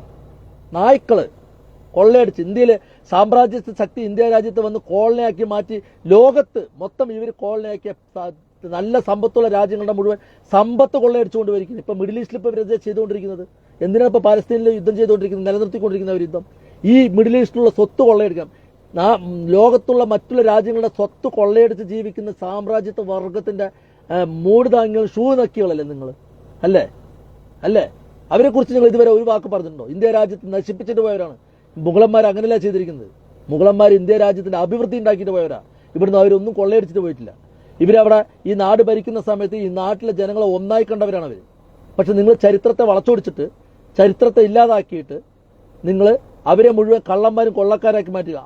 ആവാം, ഇതൊക്കെ നിങ്ങൾക്ക് പറയാം, രാഷ്ട്രീയത്തിൽ എന്ത് വേണമെങ്കിൽ പറയാം. പക്ഷെ സത്യത്തെ മറച്ചുകൊണ്ടിട്ടുള്ള രാഷ്ട്രീയം പറയരുത്. അത് സ്വന്തം പിതൃത്വത്തിന് തള്ളിപ്പറഞ്ഞതിന് തുള്ളിയാണ്. മനസ്സിലായില്ലേ?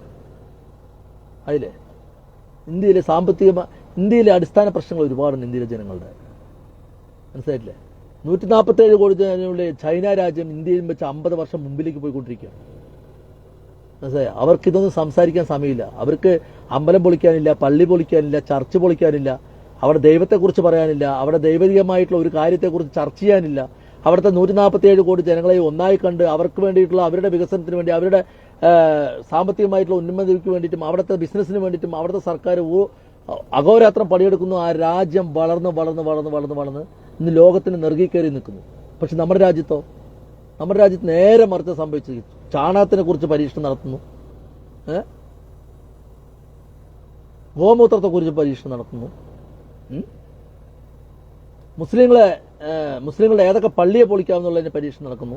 മുസ്ലിം പള്ളിന്റെ ഏതൊക്കെ പള്ളിന്റെ അടിയിൽ ശിവലിംഗം കിടക്കുന്നതിനുള്ള പരീക്ഷണം നടക്കുന്നു. കഷ്ടമല്ലേ? ലോകം ഇത്രമാത്രം വികസിച്ച് ഇത്രമാത്രം മാറി ലോകം ഇന്ന് ഒരുപാട് വേഗതയിലാണ് ശാസ്ത്രം മുന്നോട്ട് പോയിക്കൊണ്ടിരിക്കുന്നു. പക്ഷെ നമ്മുടെ ഇന്ത്യ രാജ്യത്തിലോ? ഇന്ന് നമ്മുടെ ഉൾഗ്രാമങ്ങളിൽ പോയി കഴിഞ്ഞാൽ ലോകം എന്താണെന്ന് അറിയാത്ത ജനതയുണ്ട്. ലോകം എന്താണെന്ന് അറിയാത്ത ജനതയുണ്ട്. മനസ്സിലായിട്ടുണ്ടോ? ഇതിൽ മാറ്റം കൊണ്ടുവരാനാണ് ഒരു ഭരണാധികാരി ശ്രമിക്കേണ്ടത്. അല്ലാതെ ഒരു സിനിമയുടെ പുറകെ പോകാനും ഏതെങ്കിലും എവന്റെങ്കിലും ശവക്കുഴി മാന്താൻ നടക്കുകയല്ല വേണ്ടത്. ഇതാണോ ഒരു ഭരണാധികാരി ചെയ്യേണ്ടത്? ആണോ? ഇതിനെ ഭരണകൂടം എന്ന് പറയാൻ പറ്റുമോ? എന്താണ് ഭരണകൂടം? എന്തിനാണ് ജനാധിപത്യ രീതിയിൽ വോട്ട് ചെയ്ത് ജനിപ്പിച്ച് ഒരു ഭരണാധികാരി അധികാരത്തിൽ കയറ്റുന്നത്? എന്തിനാണെന്നറിയും? ജനങ്ങളുടെ അടിസ്ഥാന പ്രശ്നങ്ങൾ മനസ്സിലാക്കി അവർക്ക് വേണ്ടി നിലകൊള്ളുന്ന ഒരു സർക്കാർ ഉണ്ടാകാൻ വേണ്ടിയിട്ടാണ്. പക്ഷെ നേരെ മറിച്ച 10-20 കൊല്ലമായി ഇവിടെ BJP ഭരിക്കാൻ, സംഘപരിവാർ ഭരിക്കാൻ തുടങ്ങിയിട്ട്. എന്നിട്ട് എന്താ ഇപ്പോൾ അവിടെ കാട്ടിക്കൂട്ടിയത്? വീണ്ടും ഇവര് ഭരിക്കുന്നതിന് മുമ്പ് മുസ്ലിങ്ങളുടെ രംഗത്താണ്, ഭരിച്ച ശേഷം മുസ്ലിങ്ങൾ. ഇപ്പൊ ഭരിച്ചുകൊണ്ടിരിക്കുമ്പോൾ അവരുടെ പ്രജകളാണ് ഈ പറഞ്ഞ മുസ്ലിങ്ങളടക്കം. പക്ഷെ സ്വന്തം പ്രജന്റെ രംഗത്ത് തന്നെ കയറുന്ന ഒരു ഭരണാധികാരിയും ഒരു ഭരണകൂടവും. കഷ്ടമല്ലേ ഇത്? കഷ്ടമല്ലേ? സമാധാനമാണ് ആവശ്യം ജനങ്ങൾക്ക്. കുറച്ച് കഴിക്കാനുള്ള ആഹാരം കുറഞ്ഞാലും സമാധാനമുള്ളവൻ അവൻ ജീവിച്ചു പോവും. അതുണ്ടാക്കാനാണ് ശ്രമിക്കേണ്ട ഒരു ഭരണാധികാരി. അല്ലാതെ സമാധാനം കെടുത്തുന്നവനായിരിക്കരുത് ഒരു ഭരണാധികാരി. മനസ്സിലായില്ലേ? പരസ്പരം ഇരു വിഭാഗങ്ങൾ തമ്മിൽ മുഖത്തോട് മുഖം നോക്കാത്ത രീതിയിൽ അകറ്റി വെച്ചിരിക്കുകയാണ്. ഇത് ബ്രിട്ടീഷുകാർ നായ്ക്കൾ ചെയ്തു വെച്ചിട്ട് പോയതിന്റെ ബാക്കി ഇപ്പൊ ഇവർ തുറന്നുകൊണ്ടിരിക്കുക. നിങ്ങൾ ആലോചിച്ച് നോക്കും. ബ്രിട്ടീഷുകാർ നായ്ക്കൾ എന്ന് തന്നെ എനിക്ക് അവരെ പറയാനുള്ളൂ. ഒരു സംഭാവന അവർ ഇന്ത്യ രാജ്യത്ത് ചെയ്തിട്ടൊന്നുമില്ല. ഇന്ത്യന് സമ്പത്ത് കൊള്ളയടിച്ചിട്ട് പോയിട്ടുണ്ട്. പിന്നെ അവർക്ക് സഞ്ചരിക്കാൻ വേണ്ടി കുറച്ച് റോഡുകളും പാലങ്ങളും ഉണ്ടാക്കി വെച്ചതിനിപ്പോൾ അവർ പുകഴ്ത്തി പറയുന്നുണ്ട്. ബ്രിട്ടീഷുകാരുണ്ടാക്കിയ പാലം, ബ്രിട്ടീഷുകാരുണ്ടാക്കിയ തോട്, ബ്രിട്ടീഷുകാരുണ്ടാക്കിയ മല, ബ്രിട്ടീഷ് ഉണ്ടാക്കിയ മറ്റേതെന്ന് പറഞ്ഞിട്ട് ഇവിടെ പുഴത്താൻ കുറെ സംഘീയ വിഭാഗങ്ങളുണ്ട്. അത് അവരുടെ ആവശ്യത്തിന് വേണ്ടി ഉണ്ടാക്കിയാണ്. ഇവിടുന്ന് കൊള്ളയടിച്ചിട്ട് പോകാനുള്ള മാർഗം വഴി വേണ്ടേ? അതിനുവേണ്ടി ഉണ്ടാക്കിയാണ് അവർ. മനസ്സിലായിട്ടുണ്ടോ? അപ്പോൾ ഇനിയെങ്കിലും സിനിമകളുടെ പുറകെ പോവാതെ, മതത്തിന്റെ പുറകെ പോവാതെ, ദൈവങ്ങളുടെ പുറകെ പോകും. ദൈവങ്ങളുടെ കാര്യം നോക്കാൻ അറിയുന്നത്. ദൈവങ്ങൾക്ക് സ്വന്തമായിട്ട് ആരെങ്കിലും ഇടിച്ചു നികത്തിയിട്ട് ഭൂമിന്റെ അടിയിൽ കൊണ്ട് കിടക്കുന്നുണ്ടെങ്കിൽ അവർക്ക് സ്വന്തമായിട്ട് അവർക്ക് സ്വയം രക്ഷപ്പെടാൻ കഴിയാത്തവർ ഈ ഭൂമിയിലുള്ള ജനങ്ങളെ രക്ഷപ്പെടുത്തുമോ? ജനങ്ങളെ സംരക്ഷിക്കുന്നത് ഇപ്പോൾ ദൈവങ്ങളെ സംരക്ഷിക്കുന്നത് ഇപ്പോൾ നമ്മളൊക്കെയാണ്. ഇപ്പോൾ മുസ്ലിങ്ങളാണെങ്കിൽ പറഞ്ഞപ്പോൾ അർച്ചനെ സംരക്ഷിക്കുന്നു, ക്രിസ്ത്യാനികളാണ് പറഞ്ഞാൽ യേശു ക്രിസ്തുവിനെ സംരക്ഷിക്കുന്നു, ഹിന്ദുക്കളാണ് പറഞ്ഞാൽ സകല ദൈവങ്ങളെ സംരക്ഷിക്കുന്നു. ആ അവസ്ഥയിലേക്കാണ് ഇപ്പോൾ പോയിക്കൊണ്ടിരിക്കുന്നത്. 65 കാലഘട്ടങ്ങളിൽ ദേവരാജ മാഷിന്റെ വരികൾക്ക് വയലാറിന്റെ വരികൾക്ക് ദേവരാജ മാഷ് ഈണം നൽകി നമ്മുടെ ദാസേട്ടൻ പാടിയൊരു പാട്ടുണ്ട്. മനുഷ്യൻ മതങ്ങളെ സൃഷ്ടിച്ചു, മതങ്ങൾ ദൈവങ്ങളെ സൃഷ്ടിച്ചു, ദൈവങ്ങൾ അങ്ങനെ ഒരുപാട് വരികൾ അന്നേ എഴുതിയിട്ടുണ്ട്. മനസ്സിലായിട്ടുണ്ടോ? ആ സംഖ്യ തന്നെയാണ് പറയണത്. അതായത് ഒരു സിനിമയ്ക്ക് വേണ്ടിയിട്ട് എന്തൊക്കെയാ കാട്ടിക്കൂട്ടുന്നത് ഈ കേരളത്തിൽ? സിനിമയിലെ സാങ്കല്പിക പല സിനിമകളും ഇറങ്ങിയിട്ടില്ല. ഇവരെ കുറിച്ച് പറയുമ്പോൾ മാത്രം ഇവർക്ക് പൊള്ളുന്നത് എന്തിനാ? ഇവർക്ക് മാത്രം മറ്റേ സംഖ്യകൾക്ക് പൊള്ളേണ്ട കാര്യം എന്താ? അവരിപ്പോ കേരള സ്റ്റോറി എന്ന് പറഞ്ഞൊരു പടം ഇറക്കിയില്ല, 3 പെണ്ണുങ്ങൾ പോയതിന് 36,000 പെണ്ണുങ്ങൾ എന്ന് പറഞ്ഞില്ലേ? ഇപ്പൊ ചാവായിട്ടൊരു സിനിമ ഇറക്കിയിട്ടില്ല, മഹാരാഷ്ട്രയിൽ അത് ഭയങ്കര പ്രശ്നം ഉണ്ടായിക്കൊണ്ടിരിക്കുകയല്ലേ? അപ്പൊ അവർക്ക് മറ്റുള്ള വിഭാഗങ്ങളെ കുറിച്ച് പറയുന്ന സിനിമകൾ എടുക്കുമ്പോൾ അവർക്ക് പൊള്ളില്ല. അവരുടെ കുറിച്ച് ഏതെങ്കിലും ഒരു വാക്ക് പറഞ്ഞു കഴിഞ്ഞാൽ അവർക്ക് പൊള്ളും. അത് പേടിത്തൂറുകൾ അങ്ങനെയാ, ഈ ടൗസറിൽ മുള്ളി നടക്കുന്ന ആൾക്കാർ അങ്ങനെയാ. മനസ്സിലായിട്ടുണ്ടോ? സത്യത്തിന് നേരെ മോന്തിരിക്കും. ആ മോന്തിരിക്കുമ്പോൾ പറയണം, ചങ്കുരുത്തോട് പറയണം. എന്താ പേടിക്കേണ്ട കാര്യം എന്താണ്? ഇന്ത്യ രാജ്യം എവന്റെ തറവാട്ട് സ്വത്തൊന്നുമല്ലല്ലോ. ഇന്ത്യ രാജ്യം, ഇന്ത്യയിൽ ജനിച്ച ഓരോരുത്തരുടെയും ഓരോ പൗരന്റെയും സ്വന്തമാണ് ഇന്ത്യ രാജ്യം. പൃഥ്വിരാജ് ആ സിനിമ ചെയ്തിട്ടുണ്ടെങ്കിൽ അതിനകത്ത് സത്യമുണ്ട്. അത് പൃഥ്വിരാജ് വേറൊരു സിനിമയിലും പറഞ്ഞിട്ടുണ്ട്, ഇന്ത്യ ഒരാളുടെയും തന്തയുടെ വകയിലാന്ന്. മനസ്സിലായിട്ടാ? നിങ്ങൾക്കെതിരെ പറഞ്ഞാൽ നിങ്ങൾ കൂട്ടം ചേർത്ത് ആക്രമിക്കും. പക്ഷേ ഈ ആക്രമണത്തിനൊന്നും ഒരു ഫലമില്ലാത്ത ഒരു ആക്രമണമാണ്. അതിലൊരു സത്യസന്ധതയില്ല, ഒരു നീതിയുമില്ല. അതാണ് പ്രശ്നം. നീതിയുക്തമായിട്ടുള്ള കാര്യങ്ങളെ എല്ലാവരും സമരം. എനിക്കെന്താ പൊള്ളാനുള്ളത്? ഞാൻ സത്യസന്ധമായിട്ടുള്ള കാര്യമില്ല പറഞ്ഞത്. എനിക്കെന്താ പൊള്ളാനുള്ളത്? ഇന്ത്യ ഭരിക്കുന്ന ഒരു ഭരണാധികാരി ഇന്ത്യയിലുള്ള സ്വന്തം പ്രജകളെ തന്നെ രണ്ടായി കാണുന്നു പറയുന്ന സമയത്ത് അത് ലോക തോൽവിയല്ലേ? അല്ലേ? സംശയം എന്താ? വോട്ട് ചെയ്ത ജനങ്ങൾ മാത്രമല്ല പ്രജകള്, മനസ്സിലാക്കിക്കോ. അപ്പൊ പിണറായി വിജയൻ കേരളം ഭരിക്കുന്നുണ്ട്. കേരളത്തിന്റെ പ്രധാന മുഖ്യമന്ത്രിയാണ് അദ്ദേഹം. മാർക്സിസ്റ്റുകാരുടെ മാത്രം ഹിന്ദു ഒന്നിച്ചാൽ ഭൂമിയിൽ ഒന്നും ഉണ്ടാവില്ലെന്നാ. ആദ്യം ഒന്നിക്കാൻ നോക്ക്. ആരപ്പോ ഹിന്ദുവിനെ ഒന്നിക്കണ്ട പറഞ്ഞോ? വേറെ ആരെങ്കിലും മറ്റുള്ളവരാരെങ്കിലും പറഞ്ഞോ ഹിന്ദുക്കൾ ഒന്നിക്കരുന്ന് ആരെങ്കിലും പറഞ്ഞോ? ഹിന്ദുക്കൾ ഒന്നിക്കണം, ഐക്യം വേണം. അതില്ലാത്തല്ല പ്രശ്നം. നായാടി മുതൽ നമ്പൂതിരി വരെ ഒന്നിക്കണം. എല്ലാവർക്കും ഐക്യം വേണം. ഇവിടെ ആരും അതിനെ എതിർപ്പ് പറഞ്ഞിട്ടില്ല. നിനക്കില്ലാത്തത് ശ്രീകുമാറെ എനിക്കുള്ളതാണുള്ള പ്രശ്നം. നിനക്ക് തന്തയില്ല, എനിക്ക് തന്തയുണ്ട്. നീ നിന്റെ തന്തയുടെ പ്രതിത്വം അന്വേഷിച്ച് നടക്ക്. നീ എന്താ എന്നെ തന്തയ്ക്ക് വിളിക്കാൻ പറ്റുന്നത്? ഞാൻ ആരെങ്കിലും തന്തയ്ക്ക് വിളിച്ചോ? ഇല്ലല്ലോ ശ്രീകുമാറെ. നിനക്കില്ലാത്തത് എനിക്കുണ്ട്. അത് കാണുമ്പോൾ നിനക്ക് പൊള്ളുന്നു, അത്രേ ഉള്ളൂ. That's all. പിന്നെ നീ ഇതിനകത്ത് എന്ത് എഴുതിയാലും എനിക്കൊരു ചുക്കൂല. കാര്യം എന്താ പറയുക? ഞാൻ പറഞ്ഞത് സത്യസന്ധമായിട്ടുള്ള കാര്യമാണ്. മനസ്സിലായിട്ടുണ്ടോ? അതുകൊണ്ടാണ് നീ ഇപ്പോൾ എന്റെ തന്തയ്ക്ക് വിളിച്ചത്. അല്ലെങ്കിൽ പിന്നെ ഞാൻ ഇപ്പം ഇതിനാരും തന്തയ്ക്കൊന്നും വിളിച്ചില്ലല്ലോ. വിളിച്ചോ? ഞാൻ നിന്റെ തന്തയ്ക്ക് വിളിക്കാൻ വന്നോ? ആ പാവം മനുഷ്യൻ എന്ത് ചെയ്തു? അറിയ പോലുമില്ല. മനസ്സിലായിട്ടുണ്ടോ? അപ്പൊ ഈ പേടിത്തൂറികളുടെ ഒരു കാര്യമാണ് ഈ തന്തയ്ക്കും തള്ളയ്ക്ക് വിളിക്കുക. ചോദിച്ചതിന് ഉത്തരം പറഞ്ഞാൽ അതിന് ആണത്തെന്ന് പറയും. ചോദിച്ചതിന് ഉത്തരം പറയാനില്ലാത്തവർ തന്തയ്ക്ക് വിളിക്കും, തള്ളയ്ക്ക് വിളിക്കും, ഇതൊക്കെ വിളിക്കും. മനസ്സിലായോ? ഉത്തരം പറ. ഞാൻ ചോദിച്ചതിന് ഉത്തരം പറ. ഇന്ത്യ കൊള്ളയടിച്ചു പോയത് ആരാ? ബ്രിട്ടീഷുകാരാണ്. മുഗളന്മാർ കൊള്ളയടിച്ചിട്ടുണ്ട്. അവിടുന്ന് ഒന്ന് തെളിയിക്കാൻ പറ്റുമോ? ഞാൻ 1000 തെളിവ് തരാം. നിങ്ങളുടെ നമ്മുടെ പ്രധാനമന്ത്രിയല്ലേ ഇപ്പോൾ വന്നിട്ട് കോഹിനൂർ രത്നം തിരിച്ചുകൊണ്ടുവന്നത്? അത് ഇവിടുന്ന് കട്ടിട്ട് പോയതല്ലേ? അല്ലേ? അപ്പോ ചോദിച്ചതിന് ഉത്തരം പറയാൻ പഠിക്കും. അല്ലാതെ തന്തയ്ക്ക് വിളിക്കാൻ പഠിക്കുന്നത് ആണത്വമല്ല. ഞാൻ നേരിട്ടാണ് കാര്യങ്ങൾ പറയുന്നത്. ഞാൻ മുഖം വെച്ചിട്ടാണ് പറയുന്നത്, മുഖം മറച്ചു വെച്ചിട്ടില്ല പറയുന്നത്. ഞാൻ പറഞ്ഞത് സത്യസന്ധമായിട്ടുള്ള കാര്യമാണെന്നുള്ള എനിക്ക് ബോധ്യമുണ്ട്. അത് എപ്പോഴും ഉറച്ചു തന്നെ പറയും, മാറ്റി പറയില്ല. മനസ്സിലായില്ലേ? വിദ്യാഭ്യാസം ഉണ്ടെങ്കിൽ കാര്യം നീ സ്കൂളിൽ പഠിച്ചിട്ടുണ്ടെങ്കിൽ നിനക്ക് ചരിത്രം പറഞ്ഞാൽ മനസ്സിലാവും. അല്ലാതെ ചരിത്രത്തെ വളച്ചൊടിച്ചുകൊണ്ട് ഇതാണ് സത്യം എന്ന് പറയുന്നത്, അത് എന്താണ് കാര്യം എന്നുള്ളത് എല്ലാവർക്കും മനസ്സിലാവും. അപ്പൊ ഞാനിപ്പോൾ ഇത് ഇയാൾക്ക് മറുപടി പറയാൻ വന്നല്ല. അപ്പൊ ഞാനൊരു കാര്യം പറയാം. ഇവിടെ ഒരു സിനിമയൊന്നുമല്ല വിഷയം. ഇവിടെ അടിസ്ഥാന പ്രശ്നങ്ങൾ ഒരുപാടുണ്ട്. പിന്നെ എന്റെ മുഖം അല്ലാതെ വേറെ വല്ലൊരു മുഖം വെച്ചിട്ടാണ് സംസാരിക്കുന്നത്.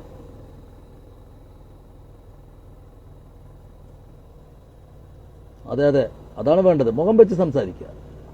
ഞാൻ മുഖം വെച്ചിട്ട് തന്നെ സംസാരിക്കുന്നത്. എന്റെ മുഖം വെച്ചിട്ട് തന്നെ ഞാൻ സംസാരിക്കും. ഇതിന്റെ അപ്പുറമുള്ള കാര്യങ്ങൾ ഞാൻ പറഞ്ഞിട്ടില്ല ഇവരോട്. മനസ്സിലായില്ലേ? ഞാൻ വീണ്ടും അടിവരയിട്ട് പറയുന്നത്, ഇന്ത്യയെ കൊള്ളയടിച്ചത് ബ്രിട്ടീഷ് നായ്ക്കളാണ്. ബ്രിട്ടീഷ് നായ്ക്കൾ തന്നെയാണ് ഇന്ത്യയെ കൊള്ളയടിച്ചത്. അല്ലാതെ ഇന്ത്യയിൽ മുഗളന്മാർ കൊള്ളയടിക്കും. കാരണം അവർ വന്ന തന്നെ പാരമ്പര്യമായി ഭൂസ്വത്തുള്ള രാജ്യത്ത് നിന്ന് വന്നവരാണ്. അവർ പിന്നെ ഈ രാജ്യത്തെ യുദ്ധം ചെയ്ത് സംഖ്യകളുടെ കത്തിക്ക് വീഴുന്നു. ഈ ഒരൊറ്റ വാക്ക് മതി നിനക്കെതിരെ എപ്പോൾ പോലീസ് കേസെടുക്കാൻ. മനസ്സിലായിട്ടാ? ഇത് വധഭീഷണി എന്ന് പറയും. മനസ്സിലായോ? അപ്പോൾ എഴുതുമ്പോൾ സൂക്ഷിച്ചെഴുതുക. ന്യൂസ് മോനെ, എഴുതുമ്പോൾ സൂക്ഷിച്ചെഴുതുക. മനസ്സിലായില്ലേ? സംഖ്യകളുടെ കത്തിക്ക് വീഴും പറയും. സംഖ്യകൾക്ക് മാത്രമേ കത്തിയുള്ളൂ. ആണോ?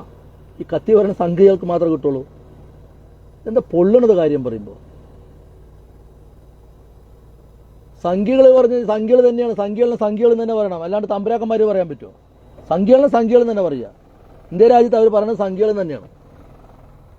അല്ലാതെ ഇപ്പോൾ സംഖ്യകളല്ലേ ഇപ്പോൾ മോഹൻലാലിന്റെ സിനിമയ്ക്കെതിരെ ഏറ്റവും കൂടുതൽ സംസാരിക്കുന്ന ആരാ? സംഖ്യകളല്ലേ അല്ലേ? എന്നാൽ ഇതേപോലെ സംഖ്യകൾ മറ്റേ മഹാരാഷ്ട്രയിൽ ഒരു സിനിമ എടുത്തപ്പോൾ അതിനെക്കുറിച്ച് സംഖ്യകൾ, അപ്പോൾ അവർക്കത് സൂചിച്ചല്ല നല്ലോണം, അവർക്കത് സൂചിച്ചല്ല. അപ്പോൾ അവരെ സൂചിപ്പിക്കുന്ന സിനിമ വന്നാൽ അവർക്ക് സൂചിക്കും. അവരെ സൂചിപ്പിക്കാത്ത സത്യം പറയുന്ന സിനിമ വന്നു കഴിഞ്ഞാൽ അതിന്റെ 17 ഭാഗം കട്ട് ചെയ്യിപ്പിക്കും. കാരണം ജനങ്ങൾ അറിയാൻ പാടില്ല. മനസ്സിലായ? ജനങ്ങളത് അറിയാൻ പാടില്ല, സത്യങ്ങൾ ജനങ്ങൾ അറിയാൻ പാടില്ല. അല്ലെങ്കിലും ചരിത്രത്തിനൊപ്പം മാറ്റിക്കൊണ്ടിരിക്കുകയാണല്ലോ സംഖ്യകൾ. ഒരു ദിവസം അത് മാറും. സംഖ്യകൾക്ക് തന്നെ എപ്പോഴും ഈ ഭരണം ഇങ്ങനെ മുന്നോട്ട് കൊണ്ടുപോകാൻ കഴിയില്ല. ഇന്ത്യ രാജ്യത്ത് അങ്ങനെ കുത്തക അട്ടിപ്പാറാവകാശം ആകെ 37% പേരുടെ ഭൂരിപക്ഷത്തിലാണ് ഇന്ത്യ രാജ്യത്ത് ഭരിക്കുന്നത് അവർ. അത് ഡിവൈഡ് ഭിന്നിപ്പിച്ചിട്ടുണ്ടാക്കിയതായിരുന്നു. അല്ലാതെ പറഞ്ഞാൽ ജനങ്ങൾ മൊത്തം വോട്ട് ചെയ്തിട്ടൊന്നുമല്ല. മനസ്സിലായിട്ടുണ്ടോ? ഇന്ത്യ രാജ്യം എന്ന് പറയുന്നത് ഒരുത്തന്റെയും തന്തയുടെ വകയല്ല, അത് ഇന്ത്യക്കാരൻ്റെയാണ്. ഇന്ത്യയിൽ ജനിച്ചു വീഴ ഓരോ പൗരന്റെയാണ് ഇന്ത്യ രാജ്യം. അല്ലാണ്ട് അതിന്റെ അട്ടിപ്പേർ അവകാശമായിട്ട് ഒരു നാറികളും വരണ്ട. ഞങ്ങളാണ് അതിന്റെ അട്ടിപ്പേർ അവകാശം എന്ന് പറയാൻ. മനസ്സിലായിട്ടുണ്ടോ? ആ പറയുന്നതിലാണ് തെറ്റ്. ഇന്ത്യയിലെ ആവിഷ്കാര സ്വാതന്ത്ര്യം ഉണ്ടെങ്കിൽ സിനിമയെടുക്കും, അതിൽ സത്യങ്ങൾ വിളിച്ചു പറയും. സിനിമ എന്ന് പറയുന്നത് ഇൻസ്പയറാണ്. അതിലൂടെ പലർക്കും പല കാര്യങ്ങളും മനസ്സിലാക്കാൻ പറ്റും. കലയും സംസ്കാരവും സാംസ്കാരികമായും കലാപരമായും ആവിഷ്കാര സ്വാതന്ത്ര്യമുള്ള കാര്യങ്ങളെ നിങ്ങൾ എതിർക്കുന്നതിന്റെ കാര്യം എന്താണെന്ന് പറയും. നിങ്ങൾക്ക് സത്യങ്ങൾ മനസ്സിലാക്കി കഴിഞ്ഞാൽ ജനങ്ങളെല്ലാം ഒരു പട്ടി പോലും നിങ്ങളുടെ കൂടെ ഉണ്ടാവില്ല എന്നുള്ളത് നിങ്ങൾക്ക് നല്ല ബോധ്യമുണ്ട്. മനസ്സിലായിട്ടുണ്ടോ? അതുകൊണ്ടാണ് സത്യസന്ധമായ കാര്യങ്ങൾ നിങ്ങൾ എതിർക്കുന്നത്, നിങ്ങൾ വളച്ചൊടിക്കുന്നത്. മനസ്സിലായിട്ടുണ്ടോ? അപ്പോ ഞാൻ പറഞ്ഞു വന്നത് ലോക തോൽവിയാണ്. ഞങ്ങൾ വളരുന്നത് നിങ്ങൾക്ക് സഹിക്കുന്നില്ല. എന്താ വളരാൻ? ഇന്ത്യ രാജ്യം ഭരിക്കുന്നത് നിങ്ങളാണ്. ഇനിയിപ്പോൾ ലോകം ഭരിക്കാൻ നിങ്ങളെ കൊണ്ട് കഴിയില്ലല്ലോ. ഇന്ത്യ രാജ്യം ഇപ്പോൾ ഭരിക്കുന്നത് നിങ്ങൾ തന്നെയാണല്ലോ. ഇന്ത്യ രാജ്യം ഭരിക്കുന്നത് ഇന്ത്യൻ ഗവൺമെന്റ്, ഇന്ത്യയിലെ 145 കോടി ജനങ്ങളുടെയും ഗവൺമെന്റാണ്. ഇനിയിപ്പോൾ അതിന്റെ അപ്പുറത്തേക്ക് പോകാൻ പറ്റില്ലല്ലോ. അമേരിക്ക പോയി ഭരിക്കാൻ പറ്റില്ലല്ലോ. അപ്പൊ ഇനിയിപ്പോൾ എന്താ വളരാനുള്ളത്? ഇനിയിപ്പോൾ ഇതിനു മീതെ എന്താ വളരേണ്ടത്? പറ. ഇന്ത്യയിലെ ഭരണം പിടിച്ചു കഴിഞ്ഞു. അപ്പൊ ഭരിക്കുന്നത് അവരാണ്, അംഗീകരിക്കുന്നു. അവരുടെ വിജയവും അവരുടെ വളർച്ചയും നമ്മൾ പൂർണ്ണമായി 100% അംഗീകരിക്കുന്നു. ഇന്ത്യ രാജ്യം ഭരിക്കുന്നത് BJP നേതൃത്വം നൽകുന്ന സംഘപരിവാർ ഒരു സർക്കാരാണ്. സംഘപരിവാർ നേതൃത്വം കൊടുക്കുന്ന ഒരു BJP സർക്കാരാണ്. ഞാൻ 100% സമ്മതിക്കുന്നുണ്ടല്ലോ. വളർന്നിട്ടുണ്ടല്ലോ. വളർന്നുകൊണ്ടാണല്ലോ ഭരണം പിടിക്കാൻ കഴിഞ്ഞത്. ഇനി എന്താ വളരുന്നത് സഹിക്കുന്നില്ല എന്ന് പറയുമ്പോൾ അമേരിക്ക ഭരിക്കാൻ പോവോ? പറ്റുമോ? ഈ വളർച്ച മൂത്ത് വളർന്ന് ഇങ്ങനെ പോയി അതിർത്തി പറഞ്ഞ അമേരിക്കയിൽ പോയിട്ട് പ്രസിഡന്റ് ആകാൻ പറ്റുമോ? മോദിക്ക് പറ്റുമോ? ഇല്ലല്ലോ. ഇന്ത്യന്റെ അവസാന വാക്കായി കഴിഞ്ഞില്ല. ഇന്ത്യന്റെ പ്രധാനമന്ത്രി ആയി കഴിഞ്ഞു. ഇന്ത്യന്റെ പ്രസിഡന്റും BJPന്റെ ആളായി കഴിഞ്ഞു. ഇനിയിപ്പോൾ എന്താ വളരേണ്ടത്? അപ്പൊ നിങ്ങൾക്ക് തന്നെ സ്വയം നിങ്ങളുടെ വളർച്ചയെക്കുറിച്ച് മനസ്സിലാക്കാൻ നിങ്ങൾക്ക് കഴിയുന്നില്ല. അതാണ് നിങ്ങളുടെ പ്രശ്നം.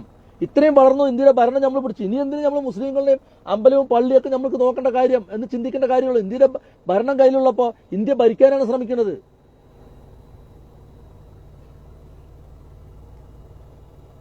GCC എല്ലാം ഞങ്ങൾ കയ്യില. അതൊക്കെ ശരി, അതായിക്കോട്ടെ, കുഴപ്പമില്ല.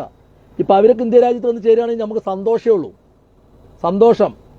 സാമ്പത്തിക രാജ്യം മാറും. ഇന്ത്യ വളരണം. ഇന്ത്യ ലോകത്ത് നമ്പർ 1 മാറണം. അതിപ്പോ മോദി ഭരിച്ചാലും ശരി. എടോ, കുറച്ചൊക്കെ സാമാന്യ ബോധത്തോട് സംസാരിക്കും. ഇന്ത്യയിലെ ഭരണാധികാരി മോദി ഇന്ത്യയിലെ ജനങ്ങളെ എല്ലാവരും ഒന്നായിട്ട് ഒരു കുടക്കുള്ളിൽ ഇങ്ങനെ ചേർത്ത് പിടിച്ചു കഴിഞ്ഞാൽ ഇന്ത്യ ലോകത്തെ നമ്പർ 1 ആണ്. ഇന്ത്യ ലോകത്തെ നമ്പർ 1 ആണ്. അത് നിങ്ങൾക്ക് മനസ്സിലാകുന്നില്ലെങ്കിൽ ഞങ്ങൾക്ക് മനസ്സിലാകുന്നുണ്ട്. നിങ്ങൾക്ക് സംഖ്യകൾക്ക് മനസ്സിലാകുന്നുണ്ട്, ഞങ്ങൾക്ക് മനസ്സിലാകുന്നുണ്ട്.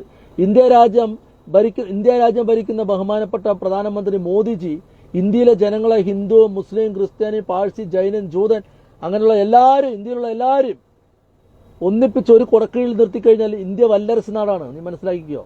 ഇന്ത്യ നമ്പർ 1 ആണ്. ഇന്ത്യയിലുള്ള ആഭ്യന്തര പ്രശ്നങ്ങളില്ലാതെ ഇന്ത്യ സമാധാനത്തോടെയും സന്തോഷത്തോടെയും മുന്നോട്ട് പോവുകയാണെങ്കിൽ ഇന്ത്യയിലെ എല്ലാ ജനങ്ങളും മോദി മരിക്കുന്നവരെ അദ്ദേഹം പ്രധാനമന്ത്രി ആയിക്കോട്ടെ പറയും.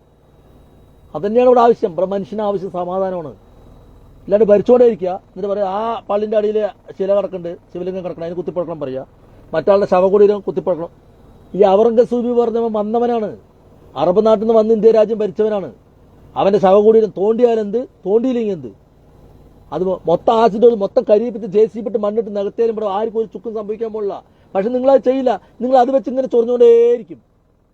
ചെയ്യാണ് പറഞ്ഞ് എന്ത് ചെയ്യണം? നേരം വെളുത്തപ്പോ ഒരു പിന്നെ ബുൾഡോസർ രാജ്യം നടപ്പിലാക്കിയവരല്ലേ? എന്താണ് നിങ്ങൾക്ക് നേരം വെളുക്കുമ്പോഴേക്കും അതിന് ഇടിച്ചത് നടത്തിക്കൂടെ? നിങ്ങൾക്ക് നടത്തിക്കൂടെ? ഒരു വഴി കൂടെ പറയാം, ഞങ്ങളതിനെ പൊളിക്കാം എന്ന് പറയാം. എന്നിട്ട് ഇപ്പോഴത്തെ പറയാം സർക്കാർ പറയാം പൊളിക്കാൻ പാടില്ല, അത് സംരക്ഷിത മേഖലയാണെന്ന് പറയാം. ആരിനെയാ ഈ ഊക്കല ഉപദേശം പഠിപ്പിക്കുന്നത്? മഹാരാഷ്ട്ര ഭരിക്കുന്നത് BJP സർക്കാരാണല്ലോ. അവരുടെ അടുത്ത് JCB ഹിറ്റാച്ചിയില്ലേ, ടക്കെന്ന് പോണ സാധനത്തിന് കുഴി അങ്ങോട്ട് മാത്രം അതിന്റെ അസ്ഥികൂടം വല്ലതും ഉണ്ടെങ്കിൽ ഔറംഗസീബിന്റെ അസ്ഥികൂടത്തിന് എവിടെയെങ്കിലും പണ്ടാരക്കെട്ട് കെട്ടിയിട്ട് അതിനെ കൊണ്ട് നശിപ്പിച്ച് കളയണം. അത് കളയണം, അതിന് വലിച്ചെറിയണം. പക്ഷെ നിങ്ങൾ അത് ചെയ്യണമില്ല. അതിനെയും വെച്ച് ഇങ്ങനെ പൊളിറ്റിക്സ് കളിച്ചുകൊണ്ടിരിക്കുക. രണ്ട് വിഭാഗങ്ങളെ അടുപ്പിച്ച് ചോര കുടിച്ചുകൊണ്ടിരിക്കുക. പണ്ട് 3ാം ക്ലാസ്സിൽ പഠിച്ചിട്ടില്ല, പാടം മാറ് കുട്ടനും മുട്ടനും, ആ ഇടപാടല്ലേ ചെയ്തുകൊണ്ടിരിക്കുന്നത്. ഇന്ത്യ രാജ്യത്തിലെ ജനങ്ങളെ എല്ലാവരും ഒന്നായി കണ്ടാൽ മതി. ഏതൊരു സംസ്ഥാനത്തിലെയും ഭരണാധി, ഇപ്പൊ ഇന്ത്യയിൽ നമ്മുടെ കേരളത്തിലെ മുഖ്യമന്ത്രി സഖാവ് പിണറായി വിജയൻ, ഇവിടെ അദ്ദേഹം കേരളത്തിന്റെ മുഖ്യമന്ത്രിയാണ്. മാർക്സിസ്റ്റുകാരുടെ മാത്രമല്ല, കോൺഗ്രസ്സുകാരുടെ മാത്രമല്ല, BJPക്കാരുടെ മാത്രമല്ല, അദ്ദേഹം കേരളത്തിലെ 3.5 കോടി ജനങ്ങളുടെയും മുഖ്യമന്ത്രിയാണ്. അദ്ദേഹം എല്ലാവരെയും ഒന്നായി കണ്ടു ഭരിക്കുന്നതുകൊണ്ടാണ് കേരളത്തിൽ സമാധാനത്തിൽ ജീവിക്കാൻ കഴിയുന്നത്. മനസ്സിലായിട്ടുണ്ടോ? തമിഴ്നാട്ടിൽ അതുപോലെ തന്നെയാണ്, കർണാടകയിൽ അതുപോലെ തന്നെയാണ്. പക്ഷെ നിങ്ങൾ ഭരിക്കുന്ന സംസ്ഥാനങ്ങൾ അങ്ങനെയാണോ? നിങ്ങൾക്ക് അവിടെ വിഷയങ്ങൾ ഏതെങ്കിലും പള്ളിനെ കുറിച്ച് പറയും, ഏതെങ്കിലും അമ്പലത്തിനെ കുറിച്ച് പറയും, ഏതെങ്കിലും ശവകുടീരത്തിനെ കുറിച്ച് പറയും. 400 വർഷം മുമ്പ് മരിച്ചുപോയതിന്റെ ശവകുടീരം മാത്രം പറഞ്ഞിട്ട് അതിന്റെ പേരിൽ പ്രശ്നം ഉണ്ടാക്കും. ഇതല്ല ഭരണം സ്വന്തം പ്രജകളെ സമാധാനത്തോടെ സന്തോഷത്തോടെ അവരുടെ അടിസ്ഥാന സൗകര്യങ്ങൾ ഒരുക്കി കൊടുത്ത് അവർക്ക് ജീവിക്കാനുള്ള സാഹചര്യങ്ങൾ കൊടുക്കുന്നവനാണ് ഭരണാധികാരി. അവനാണ് ഭരണാധികാരി. മനസ്സിലായിട്ടുണ്ടോ? അവനാണ് ഭരണാധികാരി. ആ ഭരിക്കുന്ന ഭരണാധികാരി BJPക്കാരനോ RSSകാരനോ കോൺഗ്രസ്സുകാരനോ മാർക്സിസ്റ്റുകാരനോ ആയിക്കോട്ടെ, ജനങ്ങൾക്ക് സമാധാനം സന്തോഷം കൊടുക്കുന്നുണ്ടെങ്കിൽ 100 വർഷം അവർ ഭരിച്ചാലും ജനങ്ങൾക്ക് ഒരു പ്രശ്നവുമില്ല. ഇവിടെ ഇനി 100 വർഷം ഇവിടെ ചിരഞ്ജീവിയായിട്ട് നമ്മുടെ മോദിജി ഇന്ത്യ രാജ്യം ഭരിച്ചാലും ഇവിടെ സമാധാനം മതി ജനങ്ങൾക്ക്. മനസ്സിലായിട്ടുണ്ടോ? സമാധാനം മതി ജനങ്ങൾക്ക്. കേരളം മൂഞ്ചി കിടക്കുന്നു. കേരളത്തിൽ ആശയപരമായിട്ട് നമ്മൾ ചിലപ്പോൾ പിണറായി വിജയനോട് എതിർപ്പും കാര്യങ്ങളൊക്കെ ഉണ്ടെങ്കിൽ കേരളത്തിൽ സമാധാനവും സന്തോഷമുണ്ട്. മനസ്സിലായിട്ടുണ്ടോ? നിങ്ങളുടെ സംഖ്യകൾ ഭരിക്കുന്ന മറ്റുള്ള സംസ്ഥാനങ്ങൾ പോലെയല്ല. കഴിഞ്ഞ പ്രാവശ്യം കർണാടക സംഖ്യകൾ ഭരിക്കുമ്പോൾ എന്തായിരുന്നു അവരുടെ അവസ്ഥ? ഇപ്പം നോക്കിയാൽ ഒക്കെ തൂക്കിയെടുത്തോണ്ട് ഉള്ളിൽ കൊണ്ടുപോയിട്ടില്ലേ? ഇപ്പോൾ വല്ല പ്രശ്നമുണ്ടോ? അപ്പം അതാ പറയണത്, വിവരമില്ലാത്തവൻ നാട് ഭരിച്ച നാട് മുടിയും. അത് സത്യമാണ്. ജനങ്ങൾക്ക് ആവശ്യം സമാധാനവും സന്തോഷമാണ്. അതാണ് ആവശ്യം. അത് ആര് ഭരിച്ചാലും, അതിപ്പോൾ മോദി ഭരിച്ചാലും പിണറായി വിജയൻ ഭരിച്ചാലും ജനങ്ങൾ സമാധാനം ജീവിക്കുന്നുണ്ടോ? അവിടെ ജനങ്ങൾ രാഷ്ട്രീയം നോക്കില്ല, കൊടിയുടെ നിറം നോക്കില്ല, ചിഹ്നം നോക്കില്ല, അദ്ദേഹത്തെ ജയിപ്പിക്കാൻ വേണ്ടി വോട്ട് ചെയ്യും. അല്ലാതെ സമാധാനത്തിലിരിക്കുന്ന മനുഷ്യന്മാരുടെ അടുത്ത് പോയിട്ട് അവിടെ സിവിലിയം കൊണ്ട് അത് പൊളിച്ചോ, അപ്പോൾ അവിടെ പ്രാദേശികമായി പ്രശ്നത്തിനെ ഇളക്കി വിടുക, അവിടെ ജനങ്ങൾ വെട്ടിച്ചാകുക. അതല്ല ഒരു ഭരണകൂടം ചെയ്യേണ്ടത്. ഭരണകൂടം ഒരു വയലൻസ് ഉണ്ടായ അതിനെ ഇല്ലാതാക്കാനാണ് ശ്രമിക്കേണ്ടത്. മനസ്സിലായിട്ടുണ്ടോ? അതിനില്ലാതാക്കാനാണ് ശ്രമിക്കേണ്ടത്. അതായത് വയലൻസിനെ മൂർച്ഛിപ്പിച്ച് അതിനെ ജനങ്ങളുടെ ഇടയിൽ വിഭാഗീയത ഉണ്ടാക്കാനല്ല ശ്രമിക്കേണ്ടത്. മനസ്സിലായോ? അപ്പൊ ഞാൻ പറഞ്ഞു വന്ന വിഷയം, ഇപ്പൊ ചിലപ്പോ ലൈവിൽ വന്നിട്ട് ആരൊക്കെ എന്തൊക്കെയാ പറഞ്ഞിട്ടുണ്ടെങ്കിലും അതൊന്നും കാര്യമല്ല. അതൊക്കെ ഒരു സൗഹൃദത്തിന്റെ പേരിൽ അങ്ങോട്ടും ഇങ്ങോട്ടും തർക്കിക്കുന്നു, അത്രേ ഉള്ളൂ. എമ്പുരാൻ എന്ന് പറയുന്ന സിനിമ ഇപ്പൊ 17 കട്ട് കെട്ടിയിട്ട് ഇപ്പൊ ലാസ്റ്റ് ഇപ്പോ ഇന്ന് മുതൽക്ക് അതിന്റെ കുറച്ച് ഭാഗങ്ങളൊക്കെ നീക്കം ചെയ്തിട്ടാണ് ഇപ്പൊ ഇറങ്ങാൻ പോണത്. അപ്പോൾ ഒരു സിനിമയെ എത്രമാത്രം ഒരു വിഭാഗം ആളുകൾ ഭയപ്പെടുത്തുന്നു അല്ലെങ്കിൽ ഭയപ്പെടുന്നു എന്നുള്ളതിന്റെ ഒരു നേർക്കാഴ്ചയാണ് ഇന്നലെ കഴിഞ്ഞ 2 ദിവസങ്ങളായി കേരളം കണ്ടത്. അപ്പോൾ എത്രമാത്രം ഭീരുക്കളാണ് ഇവരെന്നുള്ളത് നമുക്ക് മനസ്സിലാക്കാൻ കഴിഞ്ഞു. കാരണം എത്രമാത്രം ഇവർ ഭയപ്പെടുന്നു. ഒരു ഇന്ത്യയിലെ 27 സംസ്ഥാനങ്ങളിൽ ഒരു സംസ്ഥാനമായ ചെറു സംസ്ഥാനമായിട്ടുള്ള ഒരു കേരളത്തിൽ നിർമ്മിച്ച ഒരു സിനിമ ഇന്ത്യാതലത്തിൽ ചർച്ച ചെയ്യപ്പെടുന്നു, ആഗോളതലത്തിൽ ചർച്ച ചെയ്യപ്പെടുന്നു. മനസ്സിലായിട്ടുണ്ടോ? ആഗോളതലത്തിൽ ചർച്ച ചെയ്യപ്പെടുന്നു. നിങ്ങളൊന്ന് ആലോചിച്ച് നോക്കൂ. ആഗോളതലത്തിൽ ചർച്ച ചെയ്യപ്പെടുന്ന ചിത്രം. അപ്പൊ എത്രമാത്രം ഒരു വിഭാഗം ആളുകൾ ആ സിനിമയെ പേടിക്കുന്നു എന്നുള്ള ആലോചിച്ച് നോക്കൂ. സത്യം വിളിച്ചു പറയുമ്പോൾ, സത്യത്തിന്റെ മുഖം കാണുമ്പോൾ ചിലർക്ക് വിരളി പൂണ്ട ചില മൃഗങ്ങളെ പോലെ ഓടി നടക്കുക എന്ന് പറയുന്നത് കേട്ടിട്ടുണ്ട്. അതുപോലെ ഓടി നടക്കുന്ന കാഴ്ചയാണ് കഴിഞ്ഞ കുറച്ച് ദിവസങ്ങളിൽ കേരളത്തിൽ നമ്മൾ കണ്ടത്, ഇന്ത്യ രാജ്യത്തിലും. RSSന്റെ മുഖപത്രമായിട്ടുള്ള ഓർഗനൈസർ പോലും അതിനെക്കുറിച്ച് എഴുതണമെന്ന് പറയുമ്പോൾ അവരെത്രമാത്രം ഭയപ്പെട്ടിരിക്കുന്നു. സത്യത്തിന് നേരെ മുഖം തിരിച്ചിരിക്കുന്നവർ. അപ്പോൾ ഇതുപോലുള്ള സിനിമകൾ ഉണ്ടാവട്ടെ. പ്രൊപ്പഗാൻഡ സിനിമകൾ നമുക്ക് വേണ്ട. സത്യങ്ങൾ വിളിച്ചു പറയുന്ന സിനിമകൾ ഇനി ഉണ്ടാവട്ടെ. എമ്പുരാൻ ടീമിന് നമ്മുടെ മോഹൻലാലും മറ്റുള്ളവരൊക്കെ ക്ഷമ പറഞ്ഞിട്ടുണ്ടെങ്കിൽ, അത് മറ്റുള്ളവരെ വേദനിപ്പിച്ചിട്ടുണ്ടെങ്കിൽ ക്ഷമ പറഞ്ഞതിൽ ഒരു തെറ്റുമില്ല. എൻ്റെ ഒരു അഭിപ്രായം അതാണ്. മറ്റുള്ളവരെ വേദനിപ്പിച്ചിട്ടുണ്ടെങ്കിൽ ക്ഷമ പറയുന്നതിൽ ഒരു തെറ്റുമില്ല. ക്ഷമ പറഞ്ഞതിനോട് ഞാൻ യോജിക്കുന്നു, 100% യോജിക്കുന്നു. പക്ഷേ സത്യം പറഞ്ഞതിന്റെ പേരിൽ വിരളി പൂണ്ട ഒരു ജനങ്ങൾക്ക് മുമ്പിൽ അവരുടെ വേദനകൾ മാറ്റാൻ വേണ്ടിയിട്ടാണ് ഈ ക്ഷമയെങ്കിൽ ആ ക്ഷമയെ ഞാൻ പുച്ഛത്തോട് തള്ളിക്കളയുകയും ചെയ്യും. ഞാൻ പറഞ്ഞതിന്റെ അർത്ഥം മനസ്സിലായോ? ഒരുപാട് ആളുകൾക്ക് അത് വേദനിപ്പിച്ചിട്ടുണ്ടെങ്കിൽ അതിൽ ഈ ടീം ക്ഷമ ചോദിച്ചതിനോട് ഞാൻ യോജിക്കുന്നു, അത് ഓക്കെ.